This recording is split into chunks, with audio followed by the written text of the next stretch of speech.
you have the shares in this government, happy birthday. It's been exactly 1 year since your appointment into government. And I'm talking about these particular shares because the DP said if you've got no shares in this government, then you're essentially out. So this party, this anniversary that we're celebrating today, it is for those guys who have the shares in government. But half of all the cabinet secretaries in government have scored a D. Half. In the latest poll released by Infotrack, in fact, majority of them got 40 to 49%. For those who know, and know my words, in the words of one, Eric Ragalo, that if you get a 40%, you failed. You need to repeat. You need to get kicked out of that class. That you need to get re-evaluated. 40%. 13. So if there are 22, then 11 of them have failed. But then that poll goes on again to talk about what majority of Kenyans think. Now listen, only 30% of Kenyans believe that the country is headed in the right direction. 30%. 30%. But in that, you'll find that 50, let me just get those numbers, that 53% of Kenyans, that's more than half of Kenyans, feel that the country is headed in the wrong directions. And for those who are unsure, we put them at just 13%, like we do not know exactly where we're headed.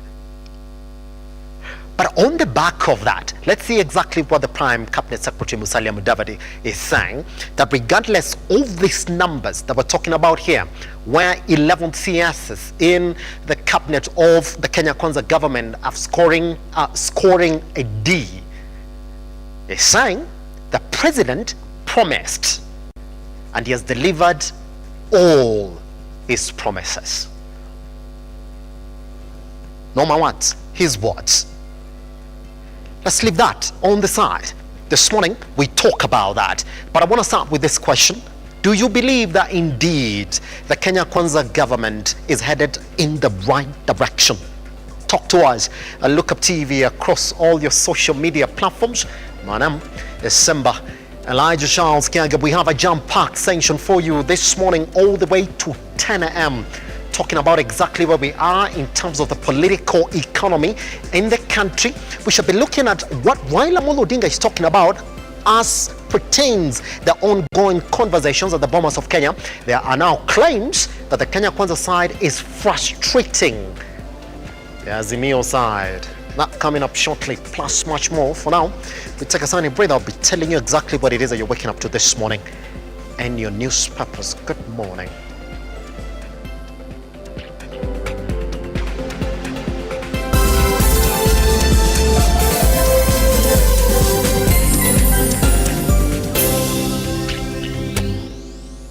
Guess what? Daily Nation is saying RUTO at won a bag of mixed fortunes for Kenya Kwanza as it marks 1 year in office. This is what he's saying, that on this day last year, UDA's William Ruto took the oath of office to become Kenya's 5th president. He had made many promises and made some more. No, my words again. It's the Daily Nation. I'm going to read it again. That the headline is right there, just below the picture of President William Ruto. Is saying that he had made many promises, but then they continue and made some more. Prime Cabinet Secretary Musalia Mudavadi says the president has kept them and is continuing to. But for many Kenyans, the hard times is still here. Oh yeah? They read that story on pages 2, 3, 4, 5, and 6 of the Daily Nation this morning. Now listen, that the approval rating for President Dr. William Ruto is at 55%. Interior Cabinet Secretary scoring high at 59%. Yeah? And the percentage of Kenyans who feel like the cost of living should be an issue that this government should address at 65%.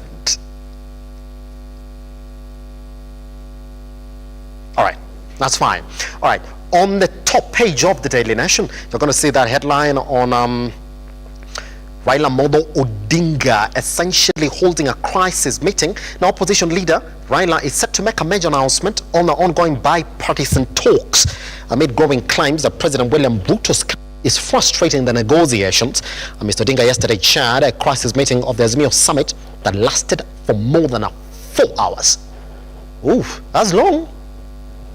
Yeah? That's quite long. Read that story on page 7. Doctors on strike. They are demanding the government to address their concerns. Read that particular story on the back page of the Daily Nation. And on that, on pages 8, on terms of essentially vetting, I'm coming up with a broom to sweep up CPK. That's Central Bank of Kenya chairperson nominee Andrew Musangi pledging to institute sweeping changes at the board of directors should he be confirmed as the as the chairperson of CPK. Good. That's fine. We have nothing in sport this morning. Not so much. But we're going to talk about Maguire for Man United scoring an own goal yesterday. It's not covered here. Completely out. It's not covered. All right. Let's cross over to the Standard this morning. Now, on the Standard, there's some story here. The battle within the quest for super party. In its formative days, President Ruto's vision was for a super party. With the 2022 poll realities dawning, he reluctantly allowed an alliance with smaller parties. Now the head of state finds himself growing stronger politically, but also fighting fires over certain decisions and ambitious goals. That story as on Ruto 1 year later, on how it compares with Kibaki and Uhuru Kenyatta. That particular story covered on pages 2 and 3. And 13 suspects in a 1 billion fake gold scam in court. Now, a section of 13 suspects at Milimani court yesterday. That's the particular picture that you're seeing right there. They were released on a cash bail. There were 2 Chile foreigners who were detained for further 2 days to allow for police to complete investigations. The particular story covered on our page 6. By the way, do you know the slogan for UDA is Kazi ni Kazi? Yep. There's a wheelbarrow also on that slogan. Okay. On pages 32 of the Daily Nation, there is an ex-Man United player. I told you they have to come into the headlines. Pogba has been suspended. He failed a drug test. Oof, not good news. And ODM score a first win over party expulsion. That particular story covered on page 10 of the Standard this morning. Oh, and Harambe was shocked yesterday by Southern Sudan. Yeah, they lost 1-0. South Sudan. Take a tiny breather. Once we come back, I'll be taking you straight to your newsroom this morning, where we get to share with you some of the stories that we essentially highlighted as the major stories in the country. Good morning.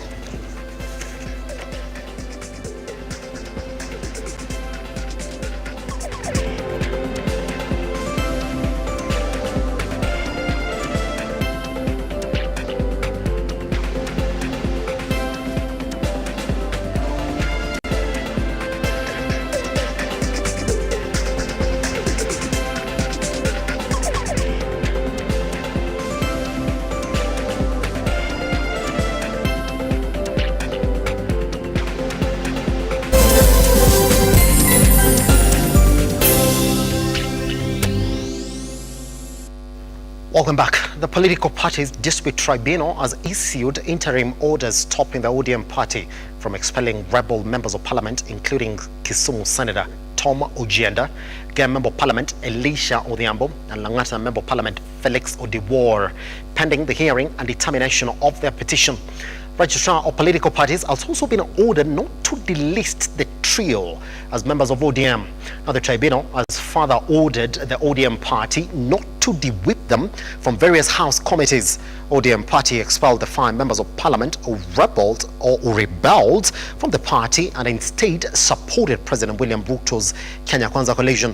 In a National Executive Council meeting chaired by party leader Raila Amolo Odinga, the party said that it had enough processes of removing them from the party register, thus rendering them partyless. Ojenda, Odhiambo and Jalango were expelled last Wednesday alongside members of parliament Karoli Amondi of Suba South and Gideon Ochanda of Bondo constituency.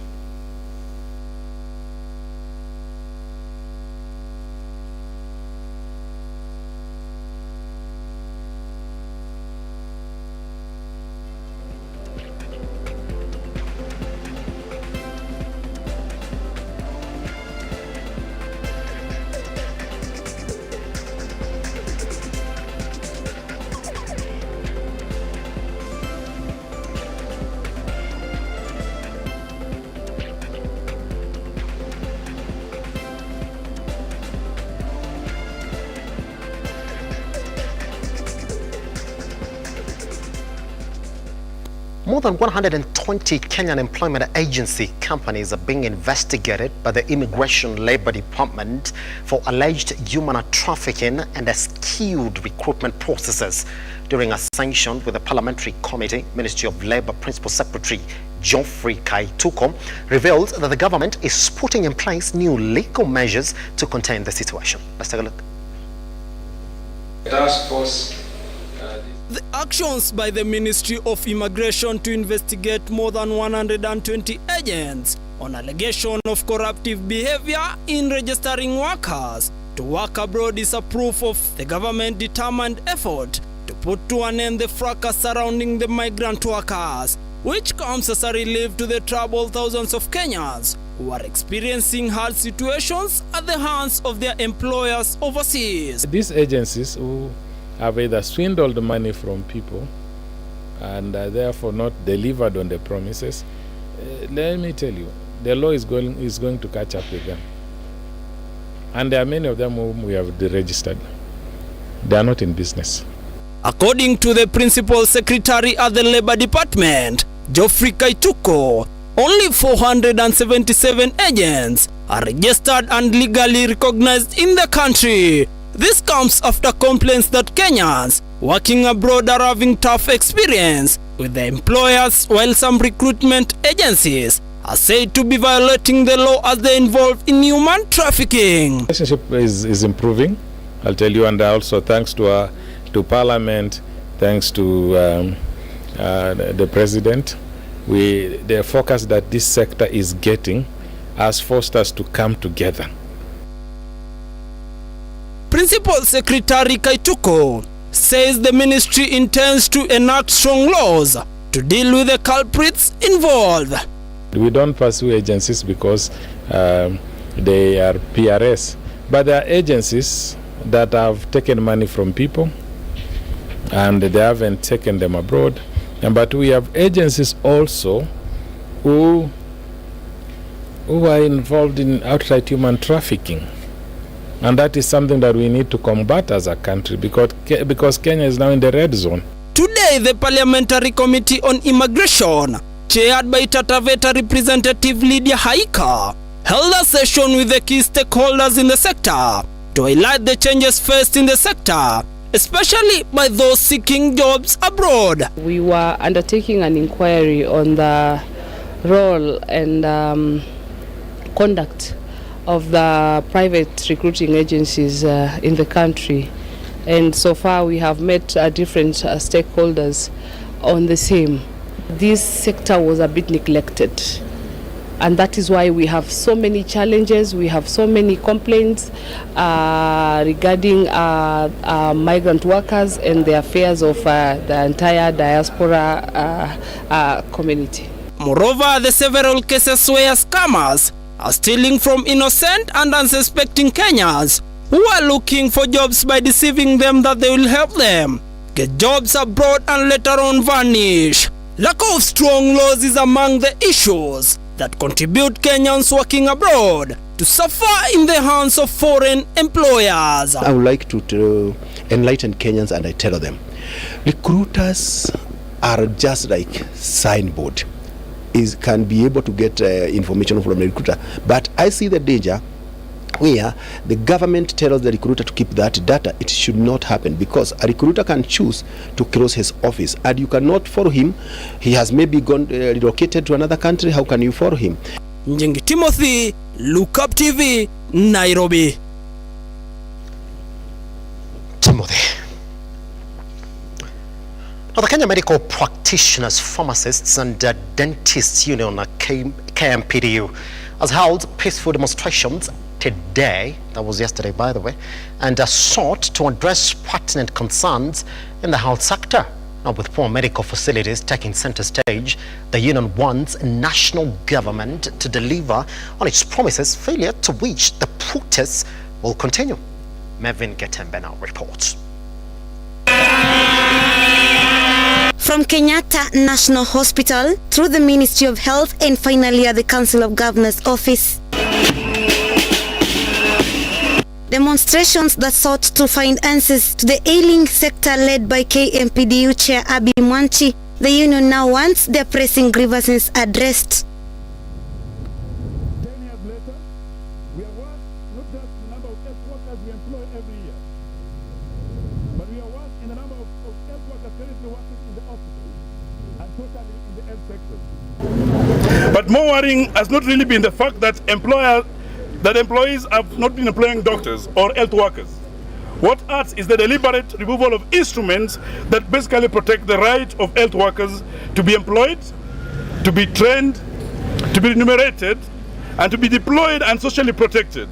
Presenting a petition for the third time now, after signing a memorandum of understanding in 2018, the union has highlighted 5 agendas, which they say, if addressed accordingly, will end the frequent strikes. The doctors have taken to the street today to peacefully demonstrate and express the profound dissatisfaction with the deplorable state of healthcare in public hospitals and also private facilities. This demonstration serves as a collective call for urgent action to address the critical issue plunging the healthcare system, which directly impact the quality of care that our patients receive. We are particularly concerned about the severe shortage of human resource, inadequate availability of essential drugs, and a chronic shortage of medical supplies in the public facilities.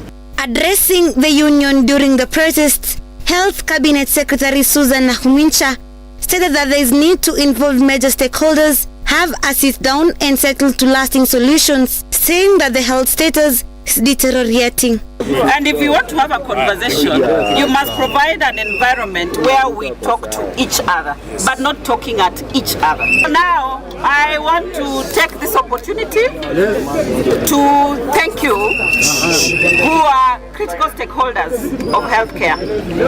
I recognize you as key stakeholders of the healthcare in this country. And I acknowledge that you have come because you have issues to be addressed. The protests were witnessed from Kenyatta National Hospital all the way to Council of Governors, here where doctors through KMPDU presented a petition which had 5 agendas, and one of the agenda was employment. Now, giving the government an ultimatum of 14 days for their issues to be addressed, failure to which they say they will be back on their streets. Mervyn Getembe, Lookuptv, Nairobi. So that soundbite right there, somebody saying, Traki system ya jaba. What is the meaning of system ya jaba? Interior Cabinet Secretary Kithure Kindiki has strongly criticized parties that engage in a divisive politics that threaten peace in the country.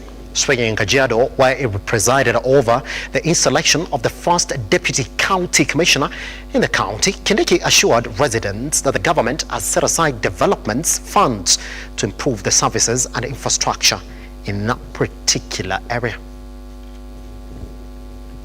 Interior Cabinet Secretary Kithure Kindiki has today overseen the commissioning of the first Deputy Commissioner of Kajiado County and the establishment of Elangata was sub-county headquarters. The objective is to improve services to the residents of Kajiado County and to also upgrade the basic infrastructure of the county. Kindiki added that the government has allocated funds to cater development projects and strengthen security services in the county. Ya serikali, mimi nataka niseme ya kwamba tutafanya kazi na viongozi wenu wote ili tuhakikishe ya kwamba mambo ya maendeleo hapa Kajiado County na Kajiado West inasonga mbele kulingana na sera za serikali ya Kenya Kwanza ambayo ni serikali iko mamlakani wakati huu. Kindiki further noted that his ministry intends to create employment opportunities such as Deputy County Commissioner and other positions. Kindiki has promised to promote Kajiado County employees to improve services to the residents of the area. Katika baraza ya mawaziri kuna mjadala ama hoja ambayo inangojea kupitishwa ambayo italazimisha wale wawekezaji wa magadi soda pesa ambao wanatoa pale asilimia fulani ibaki hapa Kajiado County kwa maendeleo ya hapa kwa community. In addition, the CS has said that Kajiado County will be published in the National Gazette as one of the hardship counties and suggested that county workers will receive a salary increase. This comes even as Kindiki criticizes politicians who engage in politics, which results to violence, and warns that they will be dealt with accordingly. We are going to gazette Kajiado as a hardship area, ili wafanyikazi ambao wanafanya kazi hapa waongezwe fedha kidogo, ili itawasaidia kumudu maisha ya hapa, wasikuwe wanauliza transfer all the time. Ona tumewakalia ngumu wale walikuwa wanataka kuvuruga Kenya kwa kuleta uchochezi na vita na maafa na uharibifu wa mali. Na mimi nataka niwahakikishie nikiwa hapa Elangata was akutatokea Kenya tena siasa potovu, siasa ya uchochezi na vita. Hiyo hatutakubali. Hakuna mtu hata mmoja ataruhusiwa kuvuruga amani ya nchi. Nushin Mungasia, Lookuptv, Nairobi. Now, as the Kenya Kwanza administration marks 1 year in office, 72% of Kenyans are of the opinion that Kenya is headed in the wrong direction. Now, this is according to a research poll conducted by Infotrack. As Jan Ketani now files, 55% of Kenyans have confidence in the leadership of President William RUTO despite the high cost of living. I, William Samoei Ruto. With President William Ruto marking exactly 1 year in office tomorrow, Kenyans continue to grapple with the high cost of living, many of them remaining hopeful that the situation will turn around sooner rather than later. His Excellency, the President of the Republic of Kenya. According to a poll conducted by research firm Infotrack, 72% of Kenyans feel that the country is headed in the wrong direction. A further 15% are of the opinion that the country is headed in the right direction, with 12% remaining unsure of the country's situation. After the implementation of the Finance Act, Kenyans continue to bear the burden of the skyrocketing prices of common commodities, with the most Kenyans lamenting about the high cost of living, high rate of unemployment, and the quality of education as issues of key concern that should be addressed with a high number of students traveling overseas for further studies. With both sides of the political divide locked in talks aimed at finding an amicable solution to the country's prevailing political problems, 55% of Kenyans are confident with President William Ruto's administration, with a further 47% satisfied with the role of Deputy President Rigathi Gachagua. Tulikubaliana lazima tushughulike na kuteremusha gharama ya maisha, kupunguza gharama ya chakula. Si ni kweli? Na ndio sababu hiyo tukaweka mpango maalum ya kuhakikisha kwamba gharama ya kuzalisha chakula tunaipunguza. With President William Ruto assuring Kenyans that the cost of living will come down, 82% of Kenyans feel that the cost of living has skyrocketed. A further 12% are of the opinion that the cost of living is somewhat higher than before, with only 2% feeling that the cost of living has remained constant. Ian Keitani, Lookuptv.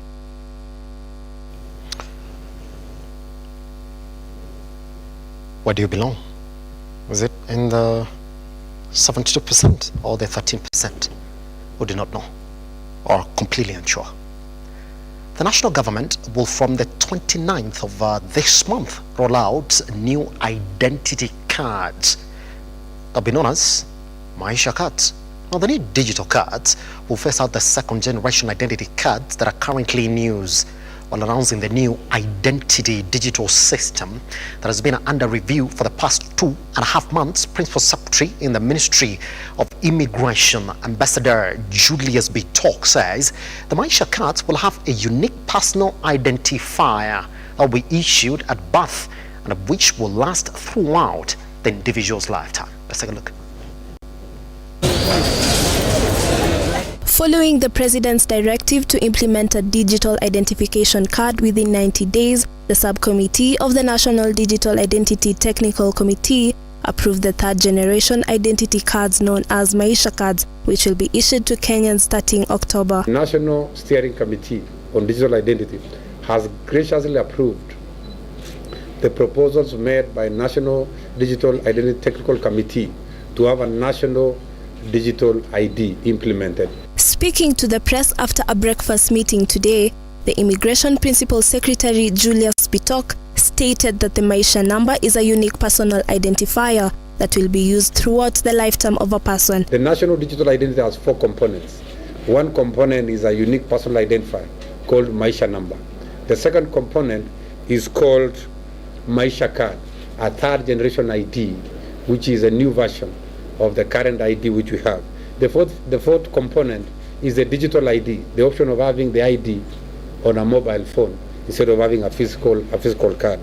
The last component, the fourth component, is what we call National Master Population Register, a register which comprises of all persons living in Kenya. He added that the Maisha number is an upgrade from Huduma number, as they will use information from the databases and no biometrics will be needed from the citizens. I want to say that we are not talking about Huduma number here. We are saying we have a new project called Maisha number, and it is a UPI, unique personal identifier. And that number, when someone is given that number at birth, that is the same number which will be their school identification number, it will be their university identification number, it will be their ID number when they turn 18, it will be their PIN number for KRA, it will be their number all through their lifetime. In this Maisha number, we are using the existing databases. We are using the existing data we have in civil registration, in national registration, in immigration, to be able to come up with Maisha number. So we are saying we are not going back to Kenyans to ask them, give us your biometrics, we are going to have to use the existing database. Bitok mentioned that the issuing of the cards will start with those that are yet to turn 18 and those that need replacements for their lost identification cards. But for those guys who are turning 18, we'll start immediately issuing them with the Maisha number. And for those guys also who have lost their IDs, we are saying we are going to give them the new digital cards. We expect His Excellency to launch it on the 29th of September this year, which is coming in about 3 weeks' time. Hadassa Crystal, Lookuptv, Nairobi. I want to read for you something from Huduma number. So, Huduma number is a unique and permanent personal identifier which will be assigned to every resident and individual at birth, or upon registration, enrollment, and only expires when somebody retires or dies. So it's the same thing, just that now we're calling it Maisha Bwana. So all those guys who had Huduma, do you remember how you lined up? You went nowhere. So Maisha is here again, but they're telling you, tutakupatia, just only that we won't make you lie. They just failed to call it Huduma number part 2. It's the same concept, same thing. Let's take a break. Once we come back, we talk about what is going on in the economy right now, but most importantly, the hits and misses of President Dr. William Ruto. 1 year on, right here on the Morning Drift. The hashtag is the Morning Drift at Lookuptv across all your social media platforms. I am at Kiagasima.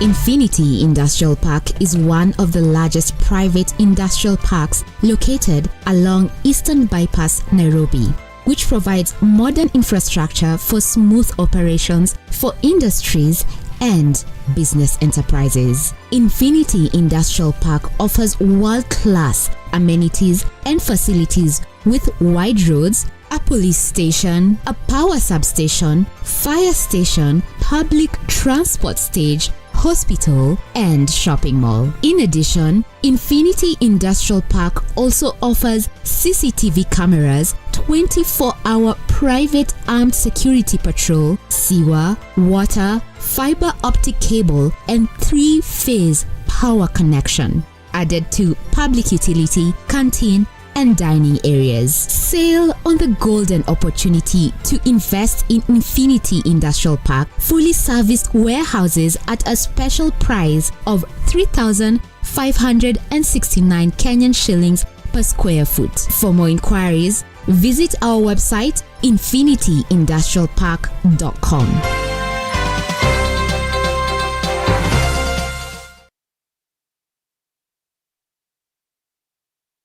Realize your home ownership dream by investing in Brookvale Tuala, a magnificent prime residential property located in Ongata, Rongai.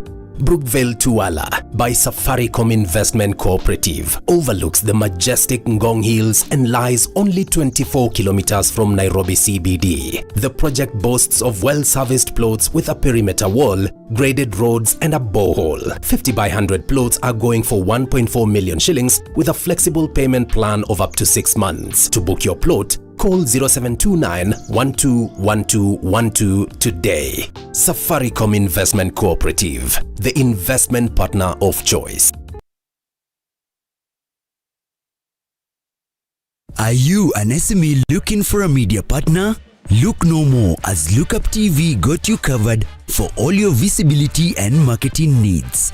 We at Lookuptv understand your business needs and want to work with you on your marketing journey, giving you solutions that will take you to the next level. Call us today on 0707 572 358 or send an email to sales@lookuptv.co.ke and kickstart this amazing journey.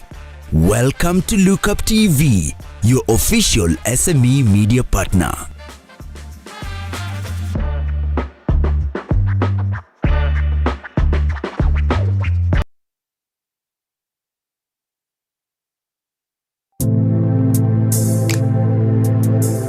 Praise the Lord and Bwana Yesu asifiwe sana. My name is Pastor Josiah. I'm from a ministry called Reconcilers World. God gives strength to the weary. I am, Jesus is speaking. He says, I am the door. Then he says, anyone who enters in through me will be saved. The Lord is my shepherd or shepherd. Then he says, I will always have everything I need. God desires to guide you. He's telling you that this day, don't just trust the Lord, but he's telling you, trust the Lord widely.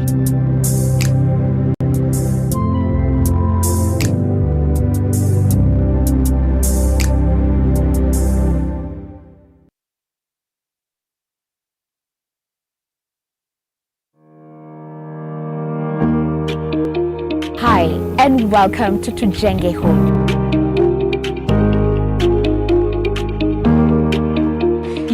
#1 show when it comes to all things architecture, real estate, property development, interior design. You get it right here on Tujenge Home. When the food is ready. You want to serve them? Dinner is served. Yeah. Let's go. Let's go.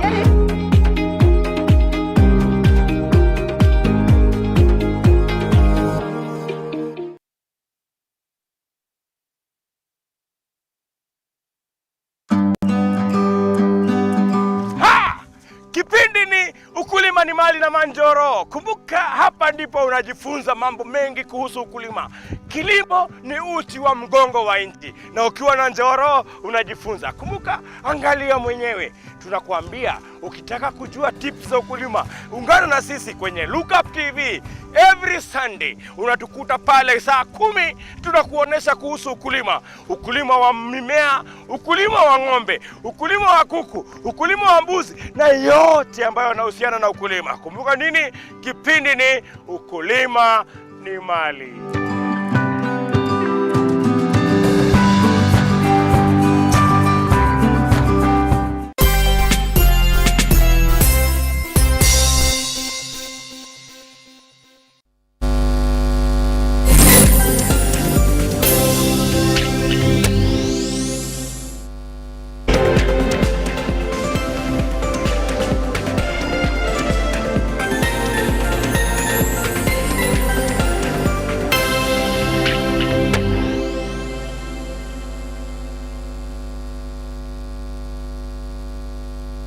It is exactly 1 year since President Dr. William Ruto took over office. 1 year, and that's how far it moves, or fast it moves. And for those who are counting, you can assume then that it's more than 1 year, because we start counting as from August. Essentially, after the election, then that time essentially start counting, because then we are saying who's going to be the next president. But now, we've had a government in place for 1 year. So InfoTrack went out and asked Kenyans, what do you think about the performance of the government for the past 1 year?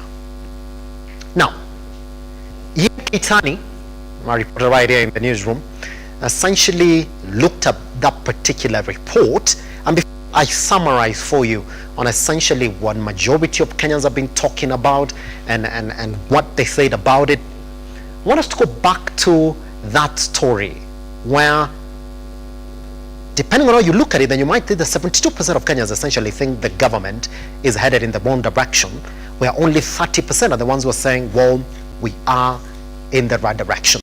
Let's take a look at that story. It's a report by Ian Keitany on the direction of the government 1 year on. Once we come back then, I'll be taking that discussion on the key issues that have been raised in that particular report. Once we come back. I, William Samoei Ruto. With President William Ruto marking exactly 1 year in office tomorrow, Kenyans continue to grapple with the high cost of living, many of them remaining hopeful that the situation will turn around sooner rather than later. His Excellency, the President of the Republic of Kenya. According to a poll conducted by research firm InfoTrack, 72% of Kenyans feel the country is headed in the wrong direction. A further 15% are of the opinion that the country is headed in the right direction, with the 12% remaining unsure of the country's situation. After the implementation of the Finance Act, Kenyans continue to bear the burden of the skyrocketing prices of common commodities, with the most Kenyans lamenting about the high cost of living, high rate of unemployment, and the quality of education as issues of key concern that should be addressed, with a high number of students traveling overseas for further studies. With both sides of the political divide locked in talks aimed at finding an amicable solution to the country's prevailing political problems, 55% of Kenyans are confident with President William Ruto's administration, with a further 47% satisfied with the role of Deputy President Rigathi Gachagua. Tulikubaliana lazima tushughulike na kuteremusha gharama ya maisha, kupunguza gharama ya chakula. Si ni kweli? Na ndio sababu hiyo tukaweka mpango maalum ya kuhakikisha kwamba gharama ya kuzalisha chakula tunaipunguza. With President William Ruto assuring Kenyans that the cost of living will come down, 82% of Kenyans feel that the cost of living has skyrocketed. A further 12% are of the opinion that the cost of living is somewhat higher than before, with only 2% feeling that the cost of living has remained constant. Ian Keitani, Lookuptv. Simply put then, it is 72%. But then let's take a look at what Kenyans have said. And we're going to start like this. That those people then, that the president has given them mandate to implement his agenda, they were scored by Kenyans. Now let's talk about that particular score. That more than a half of the CSs in office scored a D. RUTO, in his approval rating, got 55%. Gachagua got 47%. Kindiki got 59%. And as Ian Keitani puts it, 65% of Kenyans still believe that this government should address the cost of living like they promised 1 year on. But Musalia Mudavadi says, well, the president has already, achieved majority of his promises, which is what we want to talk about right now. Let me introduce the conversation. Brian Nabeswa, and shortly we'll be joined by Fanya Mambo. Good. Nabeswa, how are you doing, sir? I'm good, sir. Good morning. Guess what? We have a lot to go through. Yes. Let's begin like this. That majority of Kenyans, and this is what it is. In fact, if you look at that particular number now, without essentially looking at the guys who are not essentially sure where this government is headed, that 53% of Kenyans believe wrong direction. And that 65% of Kenyans are saying, well, cost of living is still an issue. But Musalia Mudavadi says, we've achieved it, and we're still going on. Nabeswa. Yes, it's true. The cost of living is a thorn in lives of many Kenyans, and it's not an issue which is affecting Kenya alone. It's a global issue. We look at South Africa, we look at UK, we look at some of the developed countries. They are struggling with the issues of cost of living. The only issue is the index at which the cost of living has risen in those countries. Now, looking at the ratings which has been out yesterday by the polls, you see, from the promises of President William Ruto, generally, I would really like to agree with Musalia Mudavadi, but from the views of Kenyans, Kenyans right now, the major issue affecting them now is the cost of living. Now, if you address the cost of living, Kenyans can give you 100%. But coming back to the issues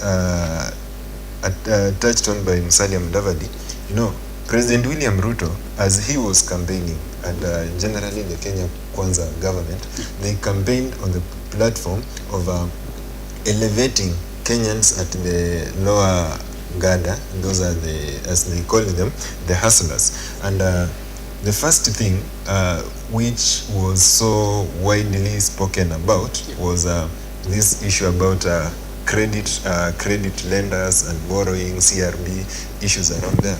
And the president promised that he's going to work on that, and we see immediately he came in office, he implemented the issue of the hustler fund, whereby he put in place 50 billion towards the kitty, and immediately within a month we saw over 20 million Kenyans had enrolled on that. Many Kenyans will ask about or a few who asks about the legality of the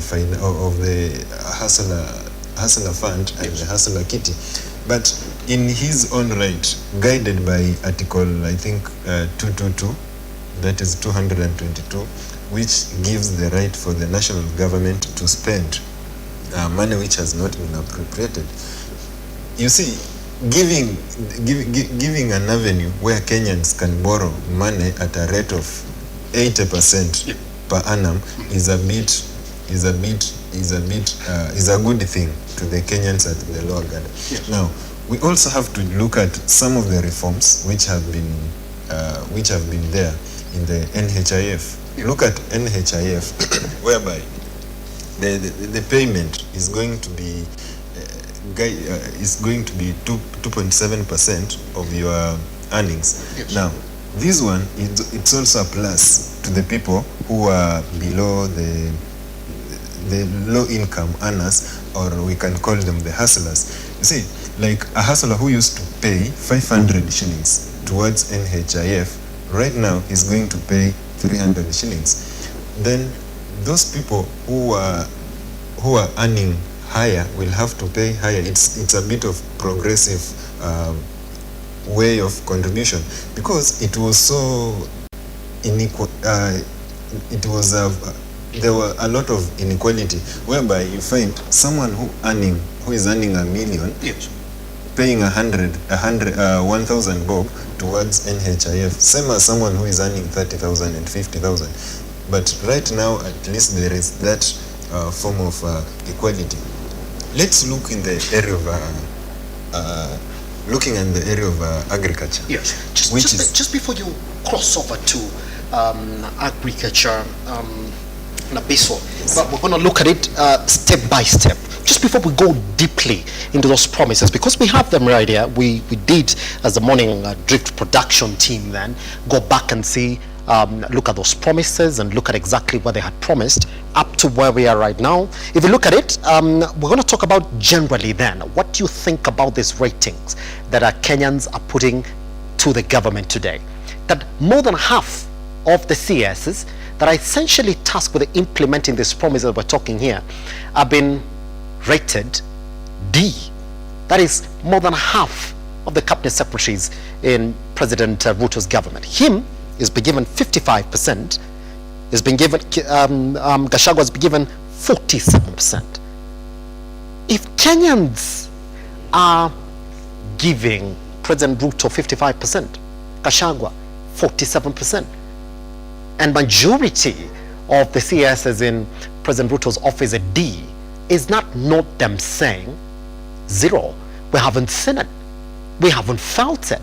So how do we turn around and then say, well, they've achieved those promises? Because the only way the president can achieve those promises is by the ministers and the CSs in these ministries performing highly. Yeah. The ratings, as I began saying, it's a true reflection. It's a true reflection. But if it's a true reflection, then why are we saying that he's achieved those promises? Okay. How? You see, the president has been hands-on, and you see many people are asking questions that why is the president all over? You see him launching projects in Western, you see him doing projects in Central, Rift Valley, and some people are asking, why can't he send his CSS? And you remember last month, the president himself came out and said that some of the CSS and PSS, they even don't know what is happening in the ministry. So it means that the president has learned something, that he can be led down, or his development agendas can be derailed through over relying on his CSS and some of his PSS. That's why he has made a decision that he himself, he has to be accountable and beat down on the on handling issues. Are we going to sit here and say, well, that the president has been doing it by himself, Nabeswa? You know, the president is the captain. He's the captain, he chairs the cabinet. So he has, to me, he has all the rights to know and, okay, he has delegated. Yes. He has delegated some of the, he has delegated his duties to the CSS. Good.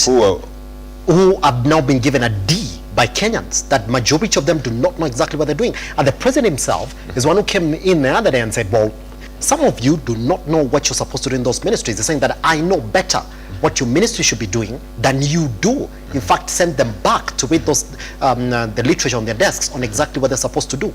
How do we then turn around and say that the president has achieved what he promised if the ministries that he wants to achieve through are underperforming? Kenyans are rating them a D. Now, even looking at look at some of the areas that we have enumerated. Yeah. The first things that he promised, like the Hustler Fund, he himself has pushed. You see, when he made that pronunciation, he has been in touch and he has made sure that he's working. And even some of the ministries, you see, he has been really, how can I put it? He has been really been behind pushing these guys to ensure that they work. And I think also the president has been so, I don't know how to put it, but he has been so outspoken that he knows that some of the ministers I gave duties, but now the problem is these are the people that really supported him, and we can say, if I can put it, the kingpins who really supported the Kenya Kwanza government. But we think that even himself knows who is working and who is not working. But now the problem is cracking the whip. That's where now the president feels that if I suspend one of my CS, it will give me problems. And that's now the challenge of having the CSS who are deemed to be the people who are so strong in supporting you, like, let me say, those people who are very strongly supporting him. I'll just take an example, like a CS. We'll take an example of 2-3 CSS. CS for agriculture. We will take another example of a CS for foreign affairs. You know, he has made some pronunciation previously which have been turned out not to be true about the jobs in Canada. You see, even the high commissioners and even the countries said that they are willing to partner with us to give jobs, saying that no, it's not there. So where the president has really scored is being outspoken and making sure that things are working, even if the ministers in those ministries are on the law. Now, when Kenyans give the president 55%, what does that indicate, Nabeswa? What is the interpretation? If you're saying that the president is essentially doing it right, yes, but the Kenyans are saying, well, he only gets 55%, that's just above average. What does that indicate? We can just take an example of a football team. You know, you will find that maybe one player in that team can win awards, but the rest of the teams, the rest of the members in the teams, maybe they are flops. So this is a team. That's it. So this is a team. The captain has shown more consistency. Yes. He's so outspoken. Has shown more consistent in making sure that the team gets where it gets the best results it has, despite of having. In this example, yes, is the team or the president, not the coach, with the responsibility to make the team tick? So 1 year down the line, if majority of your players are not giving you results, 40%, some of them got 39% by the way, some of them want 30s. Yeah, true. If your team is not winning awards as the coach, what are you supposed to do? cracking the whip. That's it. Cracking So the whip. could you And- say then that all those people who are saying that the president has achieved his promises are essentially not true to themselves, because the same people supposed to help him achieve these promises are the ones who are not performing. Now, so if you allow me, let me just go through some of the of the areas that indeed, if you're going to start talking about the president performing, then you would say that this has stood out.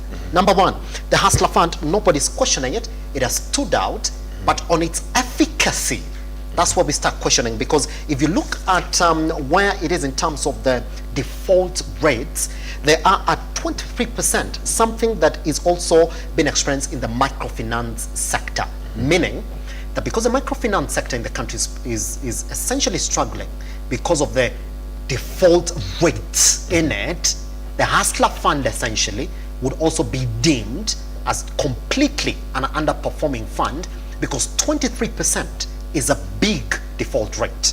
It is the same number, meaning that we could have been seeing more. Majority of people have said, well, I've not seen my margins increase in terms of my limits, that have been stuck on one limit. And do you know why? It's because of this default rates that are in tunes of 23%, the same number that we see in the microfinance sector as well.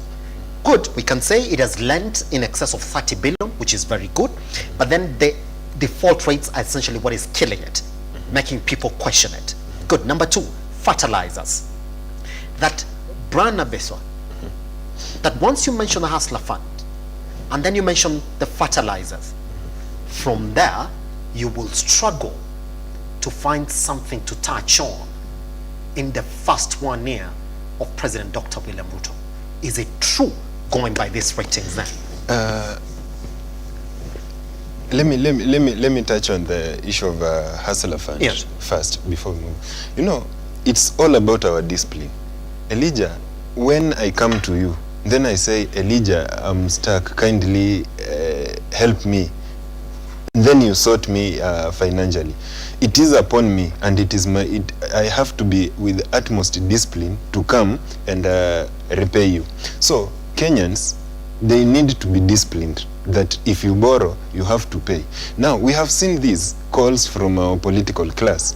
You've seen our politicians telling us that take that money and don't pay back. So what are they telling us? That's just to jump in there, it is not us to ask the government how to make it effective, because the question they're asking, that it could be very, very good for majority of people, but the ones who are questioning why their limits are not increasing are the ones essentially who need it. So it's not up to us to come in and tell you how you're supposed to run this fund. You said you had an idea on essentially you're going to make it very operational, but then on the basis of the defaults in the economy of the Hustler Fund, that is not for us to question. You and I should be talking about how it should be effective for me to start something with it.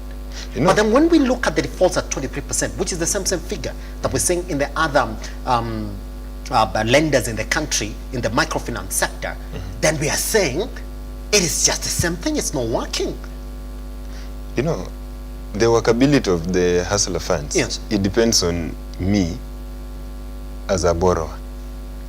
And it is my responsibility to me to pay. If I take a loan from a bank, it is my responsibility to ensure that I have to organize on how I'm going to pay that, pay that loan. So when I go to the Hustler Funds, terms and conditions are there.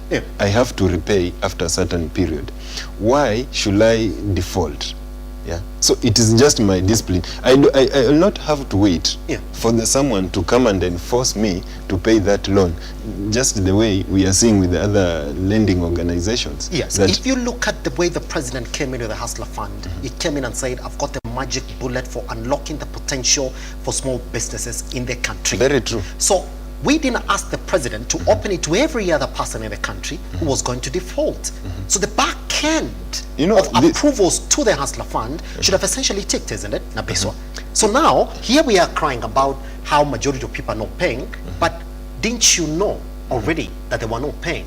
The president himself is the one who went and removed majority of people from CRBs in the country. And when it was being launched, Elijah, when it was being launched, you see, there were calls that kindly take but repay it. But have that discipline. You are being given yes. a loan at a very low interest. And I do agree, Nabiso, that where you're coming from is essentially the morality line.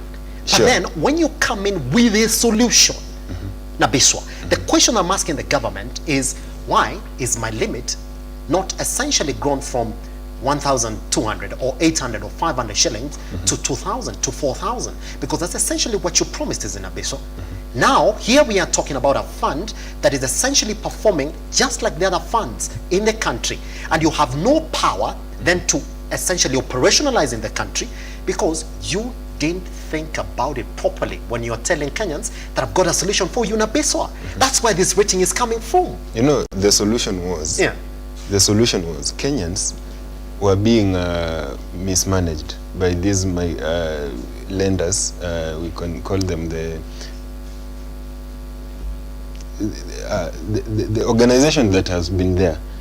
So they were giving loans, but now the mode of recovery, it was so, there was no discipline in how they were recovering those loans. You can imagine someone who borrowed somewhere, but after defaulting, they are calling your mother-in-law to tell you that you have not, someone has borrowed and has not paid. So the solution for the Hustler Fund was, Elijah, to give the loans at a lower interest rate. You can take it without much requesting much collateral towards that. So that your limit keeps on increasing to enable you to start an enterprise in the country. But now you've taken a loan. Yes. You are supposed to pay within 30 days. Yes. Within 30 days you've not paid, you've gone up to 100 days. So your credit score itself, it will go down. And you remember this one is working on the credit score. You will not be put on the CRB, but it's the credit score. So it will take time for you to grow. So it is upon Kenyans who are borrowing to show consistency in repaying those debts so that their rates, their loans can grow just like any other. The question that you've not answered, and I'm going to stick on that as well, is that even on the areas that stand out, and that's what majority of Kenyans were talking about. If you look at some of the submissions on that particular report by Infotrack, majority of them were saying nothing really stands out. And when you want to pick it from a group, you're essentially just going to go to fertilizers at 2,500 shillings and then a Hustler Fund.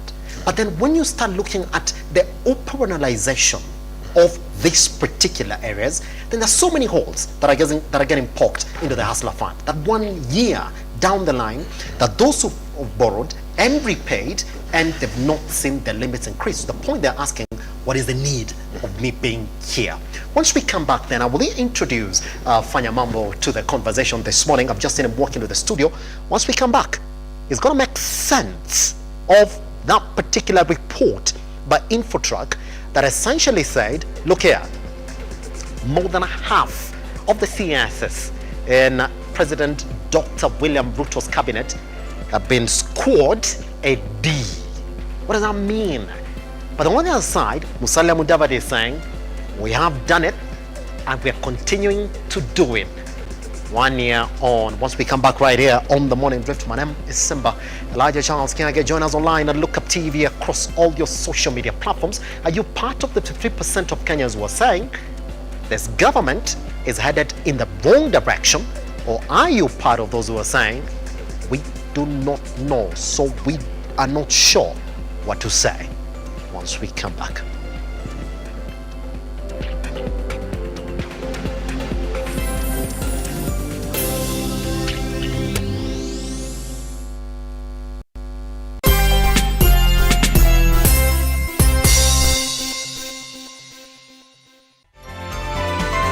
Infinity Industrial Park is one of the largest private industrial parks located along Eastern Bypass, Nairobi, which provides modern infrastructure for smooth operations for industries and business enterprises. Infinity Industrial Park offers world-class amenities and facilities with wide roads, a police station, a power substation, fire station, public transport stage, hospital, and shopping mall. In addition, Infinity Industrial Park also offers CCTV cameras, 24-hour private armed security patrol, sewer, water, fiber optic cable, and 3-phase power connection. Added to public utility, canteen, and dining areas. Sail on the golden opportunity to invest in Infinity Industrial Park, fully serviced warehouses at a special price of 3,569 Kenyan shillings per square foot. For more inquiries, visit our website infinityindustrialpark.com.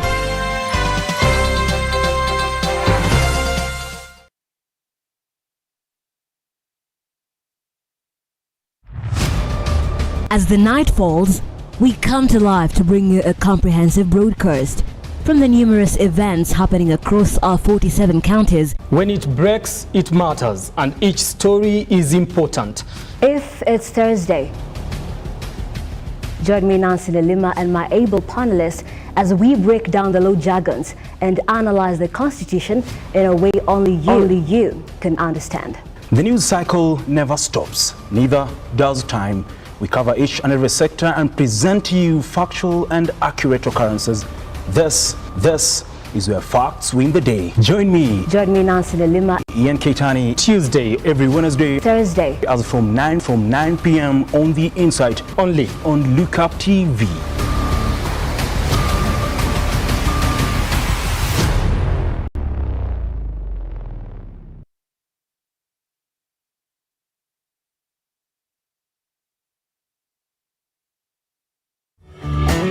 Beautiful, wonderful, glorious. We are having the show that we share entitled Shepherd Voice. I'm waiting for you to get me to Kenya. That's what I'm waiting for you. God is the source of every blessings that flow into your life. And I know that God is going to bless you and to do a new thing. Pray.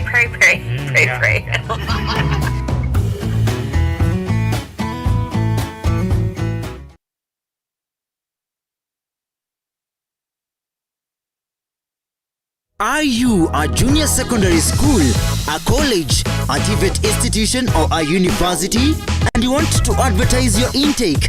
Book now and advertise with us today on both Lookuptv and all our digital platforms. Call us today.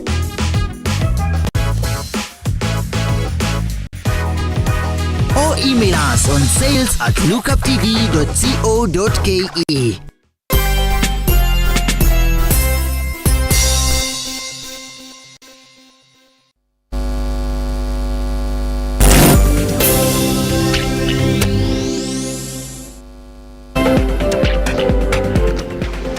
Well, welcome back to the Morning Drift. My name is Simba Elijah Charles here again. In case you're just joining us, we're looking at what Kenyans think of this government 1 year down the line. A lot of bites that we have to go through in as much as this conversation is concerned, and there are just a lot of places that we're going to get talking points from. A lot of people waiting on exactly what they think about this government 1 year down the line. At the same question that we asked from you, where do you think this government is headed? 53% of Kenyans think wrong direction. 30% only are the ones who are saying, well, this country is headed in the right direction, and 13% are completely unsure, according to that poll by Infotrack. Guess what? There's a bite that I want to play for you right now. Just before I introduce Fanya Mambo to the conversation, probably it can help us define what the particular bite is. And this is a story that was done by our reporter Mevin Getembe. Yesterday, doctors were out on strike. Just to tell you exactly where we are 1 year down the line, and they're saying, well, you gotta fulfill your promises or else we are going to completely down our tools. So let's listen in and properly seek a definition on exactly what a particular quote that was shouted from within the particular presser yesterday essentially means. Let's take a look. And if you want to have a conversation, you must provide an environment where we talk to each other, but not talking at each other. Now, I want to take this opportunity to thank you who are critical stakeholders of healthcare. I recognize you as key stakeholders of the healthcare in this country. And I acknowledge that you have come because you have issues to be addressed. That particular quote right there, that's how we introduce Fire Mambo to the conversation. Nobody has defined it. I've asked guys in the studio to define it, so probably we're going to get the definition from Fire Mambo this morning. What does it mean when people say, Atutaki Gavaya Jaba? What is the definition of that? Government ya Jaba. Fanya Mambo, how are you doing, sir? I'm very well, thank you. Jump in. Thank you. Unajua story ya Jaba is what Kenyans refer to when they are saying stories that are given by people when they are just eating miraa.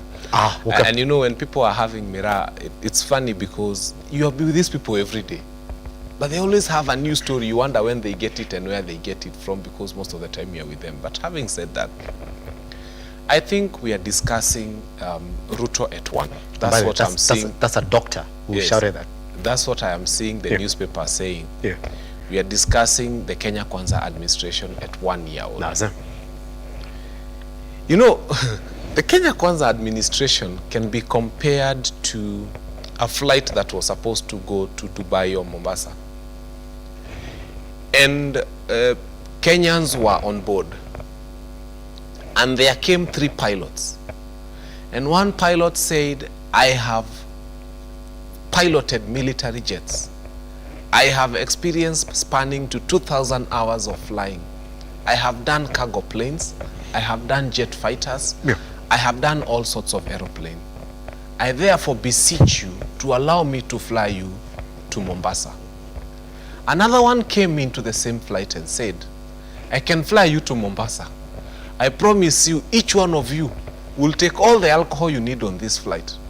You can use your phones, you can dance. In fact, we are going to uproot some chairs, you don't need seat belts. You're going to dance in this aeroplane, you're going to have fun. When we get to Masai Mara, I'll actually decide to lower the aircraft a bit so that you can touch the giraffe's head, and then we will continue with the flight. Guess what? Kenyans chose the second pilot to fly the plane. And you're wondering why it still hasn't left the airport. In fact, they tried leaving the airport, it reversed, it crash landed into the hangar, and they were looking for side mirrors and they wanted to know whether the airplane has got side mirrors. Just discovered the other day that aeroplanes do not have side mirrors. All I'm trying to tell you is that Kenyans put themselves where they are. You had a pilot who told you about their experience and what they can do and what they have done and what they know about flying. And then you have someone who is promising you that we are going to uproot some seats and put grills for nyama choma so that you can roast nyama choma on your way to Mombasa during the flight. And the plane will be there in the air and they will be dancing and there will be music. In fact, he even promised that there will be a DJ on board on the aircraft. And so Kenyans decided to vote for this second pilot because they believed this second pilot will take this aircraft and they will enjoy nyama choma and beer and so on and so forth until they reach Mombasa. And that tells you where the aeroplane is right now. It's still somewhere stuck in the grass on the airport. It actually even left the runaway. It's now on the grass in the airport somewhere, and they're still trying to figure out how to pull that aircraft from there. I'll tell you this. Until you realize that you need to come back fast and discover that Kenya Airports Authority does not allow you to vote for a pilot. Because it is so critical that there are things, if you're allowed to vote for a pilot, then you know what will happen to you. I think we are at that point in this nation. Yes. Where the people who are in that aircraft promised us that we are going to remove seats and replace them with nyama choma grills, and we shall have an in-house bar, and people will have a party, and it will be merrymaking all the way to Mombasa. So do not wonder what is wrong, what's happening to this nation. We are in an aircraft and we don't know what is going on. Yes. And even the ones who went there found some very strange buttons. They are still pressing them. Anasikia unalia kama honi. Press another one. Hizo ni wipers and ndege. They press another one. By the time we figure out how to leave the airport and start becoming airborne, I think some of us will have grown gray hair. Yes. Wanna catch up with the conversation a bit. I'll be coming to you shortly. Here's what Kenyans think. More than half of the CSs in President RUTO's cabinet have been scored a D. Majority of them are getting 40 to 49%. Good. Now let's look at where the bigger lieutenants are. Rigathi Gachagua has been scored 47%. President Dr. William Ruto has scored 55%. In proper arithmetic language, we say just above average. Good. Now, cost of living is exactly what Kenyans want addressed. 65% of Kenyans are still saying, we do not know what you guys are doing under the agenda for the cost of living in this country. Doesn't stop there. Now let's look at the ones who've scored high. Kithure Kindiki has 59% more than the president himself. Let's catch up. The majority of Kenyans who were asked about what they can pinpoint from this government, majority of them said the Hustler Fund and fertilizers. Musalia Mudavadi comes back and says, look here, 1 year down the line, we have implemented most of our promises that we made to Kenyans during our campaigns, and we will still continue to implement further. Fanyamambo, can you make sense of the numbers and what Musalia Mudavadi is saying? Thank you very much. You know, numbers are very easy to splash on the papers. And percentages are also very interesting. Yeah. But I'll tell you this.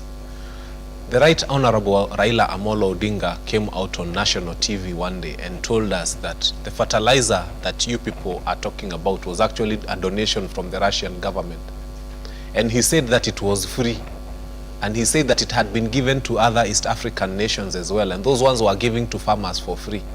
But Kenyans were being told that they are getting subsidized fertilizer. So what is being given to other nations for free is being sold to farmers here in the name of subsidized fertilizer. So we have a government that is literally robbing from Kenyans at gunpoint and saying that that's an achievement that we should celebrate them for. And because the Kenya Kwanza administration never came out in the open and produced any documents to show that they bought that fertilizer and that it was given to farmers and that it was at a cost, then we can rightly say that what Raila Amolo Odinga told us is true. So let's not have a conversation about fertilizer, because it makes some farmers want to cry when they think about their counterparts in Tanzania who are getting it for free and their counterparts in Uganda. And then you forget that the bulk of the kitungu we have in this country comes from across the border in Tanzania. So the same farmers who are planting kitungu in Tanzania are benefiting from that fertilizer on the other side at a cost close to zero. And here you're being told the same fertilizer is being given to you at half of the cost that it used to retail for, but it's being sold to you nonetheless. So literally we have a government that has got guns and weapons and everything, robbing from Kenyans at gunpoint, and then calling it an achievement. In my view, it is robbery. That's all. The other one was what? Hustler Fund. When you look at the CSs that have been rated D, and it's more than half, and then you have Musalia Mudavadi saying that we are performing good and we're going to continue implementing our agenda. How do you make sense of that? The first person to rate their CSs at D or E was the president himself. He came and told them, some of you do not know what is happening in your ministries. The president himself, the appointing authority. The day they were late, some of them at State House, and he locked them out. And he told them, I know what is happening in your ministries more than some of you. The problem is that they are still in state. They are still in office. They have signed a performance contract to extend their D status. I keep saying, why are we afraid of appointing the right people into the office? Kenya has got so many qualified people to be CS. People who can deliver. People who have shown their goodness in the corporate sector and in the other spheres of this life. People who have done very well in human rights commissions and NGOs. But they are out there. And then the very wrong ones who are getting a D and a D minus are our CSs. Why? Why is there an insistence on keeping the wrong people in office and keeping the right people out of office? What benefit do we get as a nation from doing that? It worries me deeply that it is clear the head of state came and told the country, I know what is happening in the ministries of some of the ministers than they do. But he continues to retain them. In short, I know you're mediocre, but I will retain you even if you're mediocre. Yes. So the country is happy to have mediocrity and is celebrating mediocrity. And we are paying people who are getting a D from our hard-earned taxpayers' money to continue driving in 3-4 cars and chase cars and police security for being mediocre.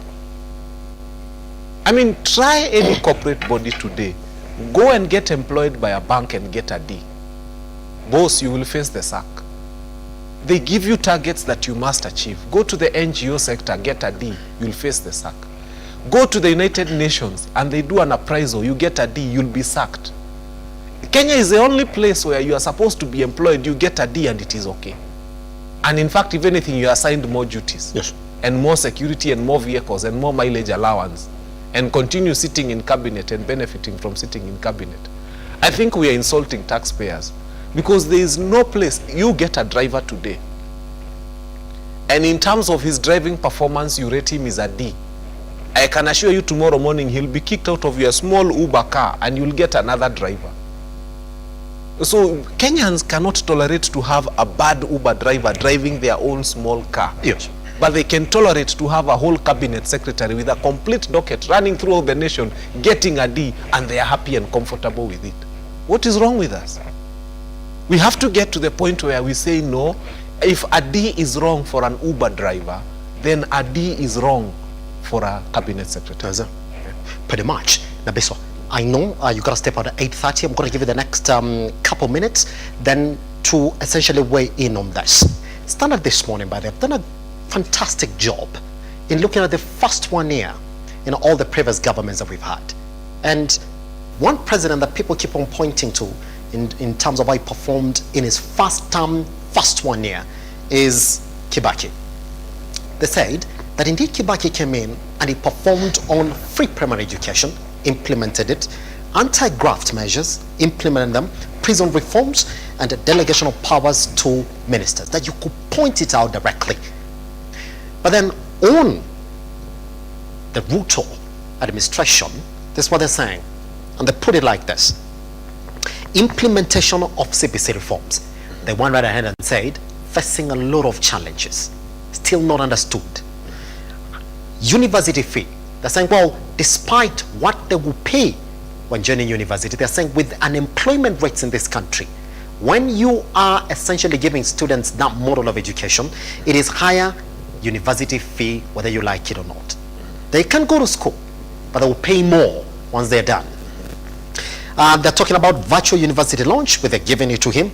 They're talking about a skyrocketing cost of living. They're talking about a KEMSA scandal within the first 1 year of his administration. And they're talking about appointment of 50 illegal CASs in office. And they're looking at it, the shilling at the worst it's ever been, 150, and still rising, despite the promise of bringing it down to 120. They have more negatives in the first 1 year of RUTO than any other president that Kenya has ever seen. Nabeswa. And Elijah, we should start off by actually checking where we have come from. Yeah. For the past 3 to 2 years, we need to look at economic dynamics of the country currently and at those time. Just look at where Mwai Kibaki took over from and where William Ruto took over from. Now, you know, any economy of a given country is dependent on the tax regime of the state and the debt levels of the state. These two things, one has to be at the lower, one has to be the opposite of another one. But when Mwai Kibaki took over, it was at equilibrium. Our debt was so low, and even our, as compared to the rates as compared to our tax at that time. Yes. This time round, when this government came in, those two things, in fact, they were almost at the par. Look at our debt at that in 2022, yes, when this regime took over, and the taxes that were there. Yes. Now, the cost of living, just a simple definition, is the money spent on commodities, food commodities, that's rent, and basic needs. Yes. And these things also, they are dependent on the tax, on the taxes. Yes. In a given state. They are also dependent on the, let's say, the economic situation of a particular country. Kenya, we used to highly depend on the imports. Look at the much we used to import from Russia, wheat and some of basic commodities. Look at our agriculture base. Our country is majorly dependent, our economy majorly depends on agriculture. But look at our agriculture sector at the moment. Mambo spoke on fertilizers.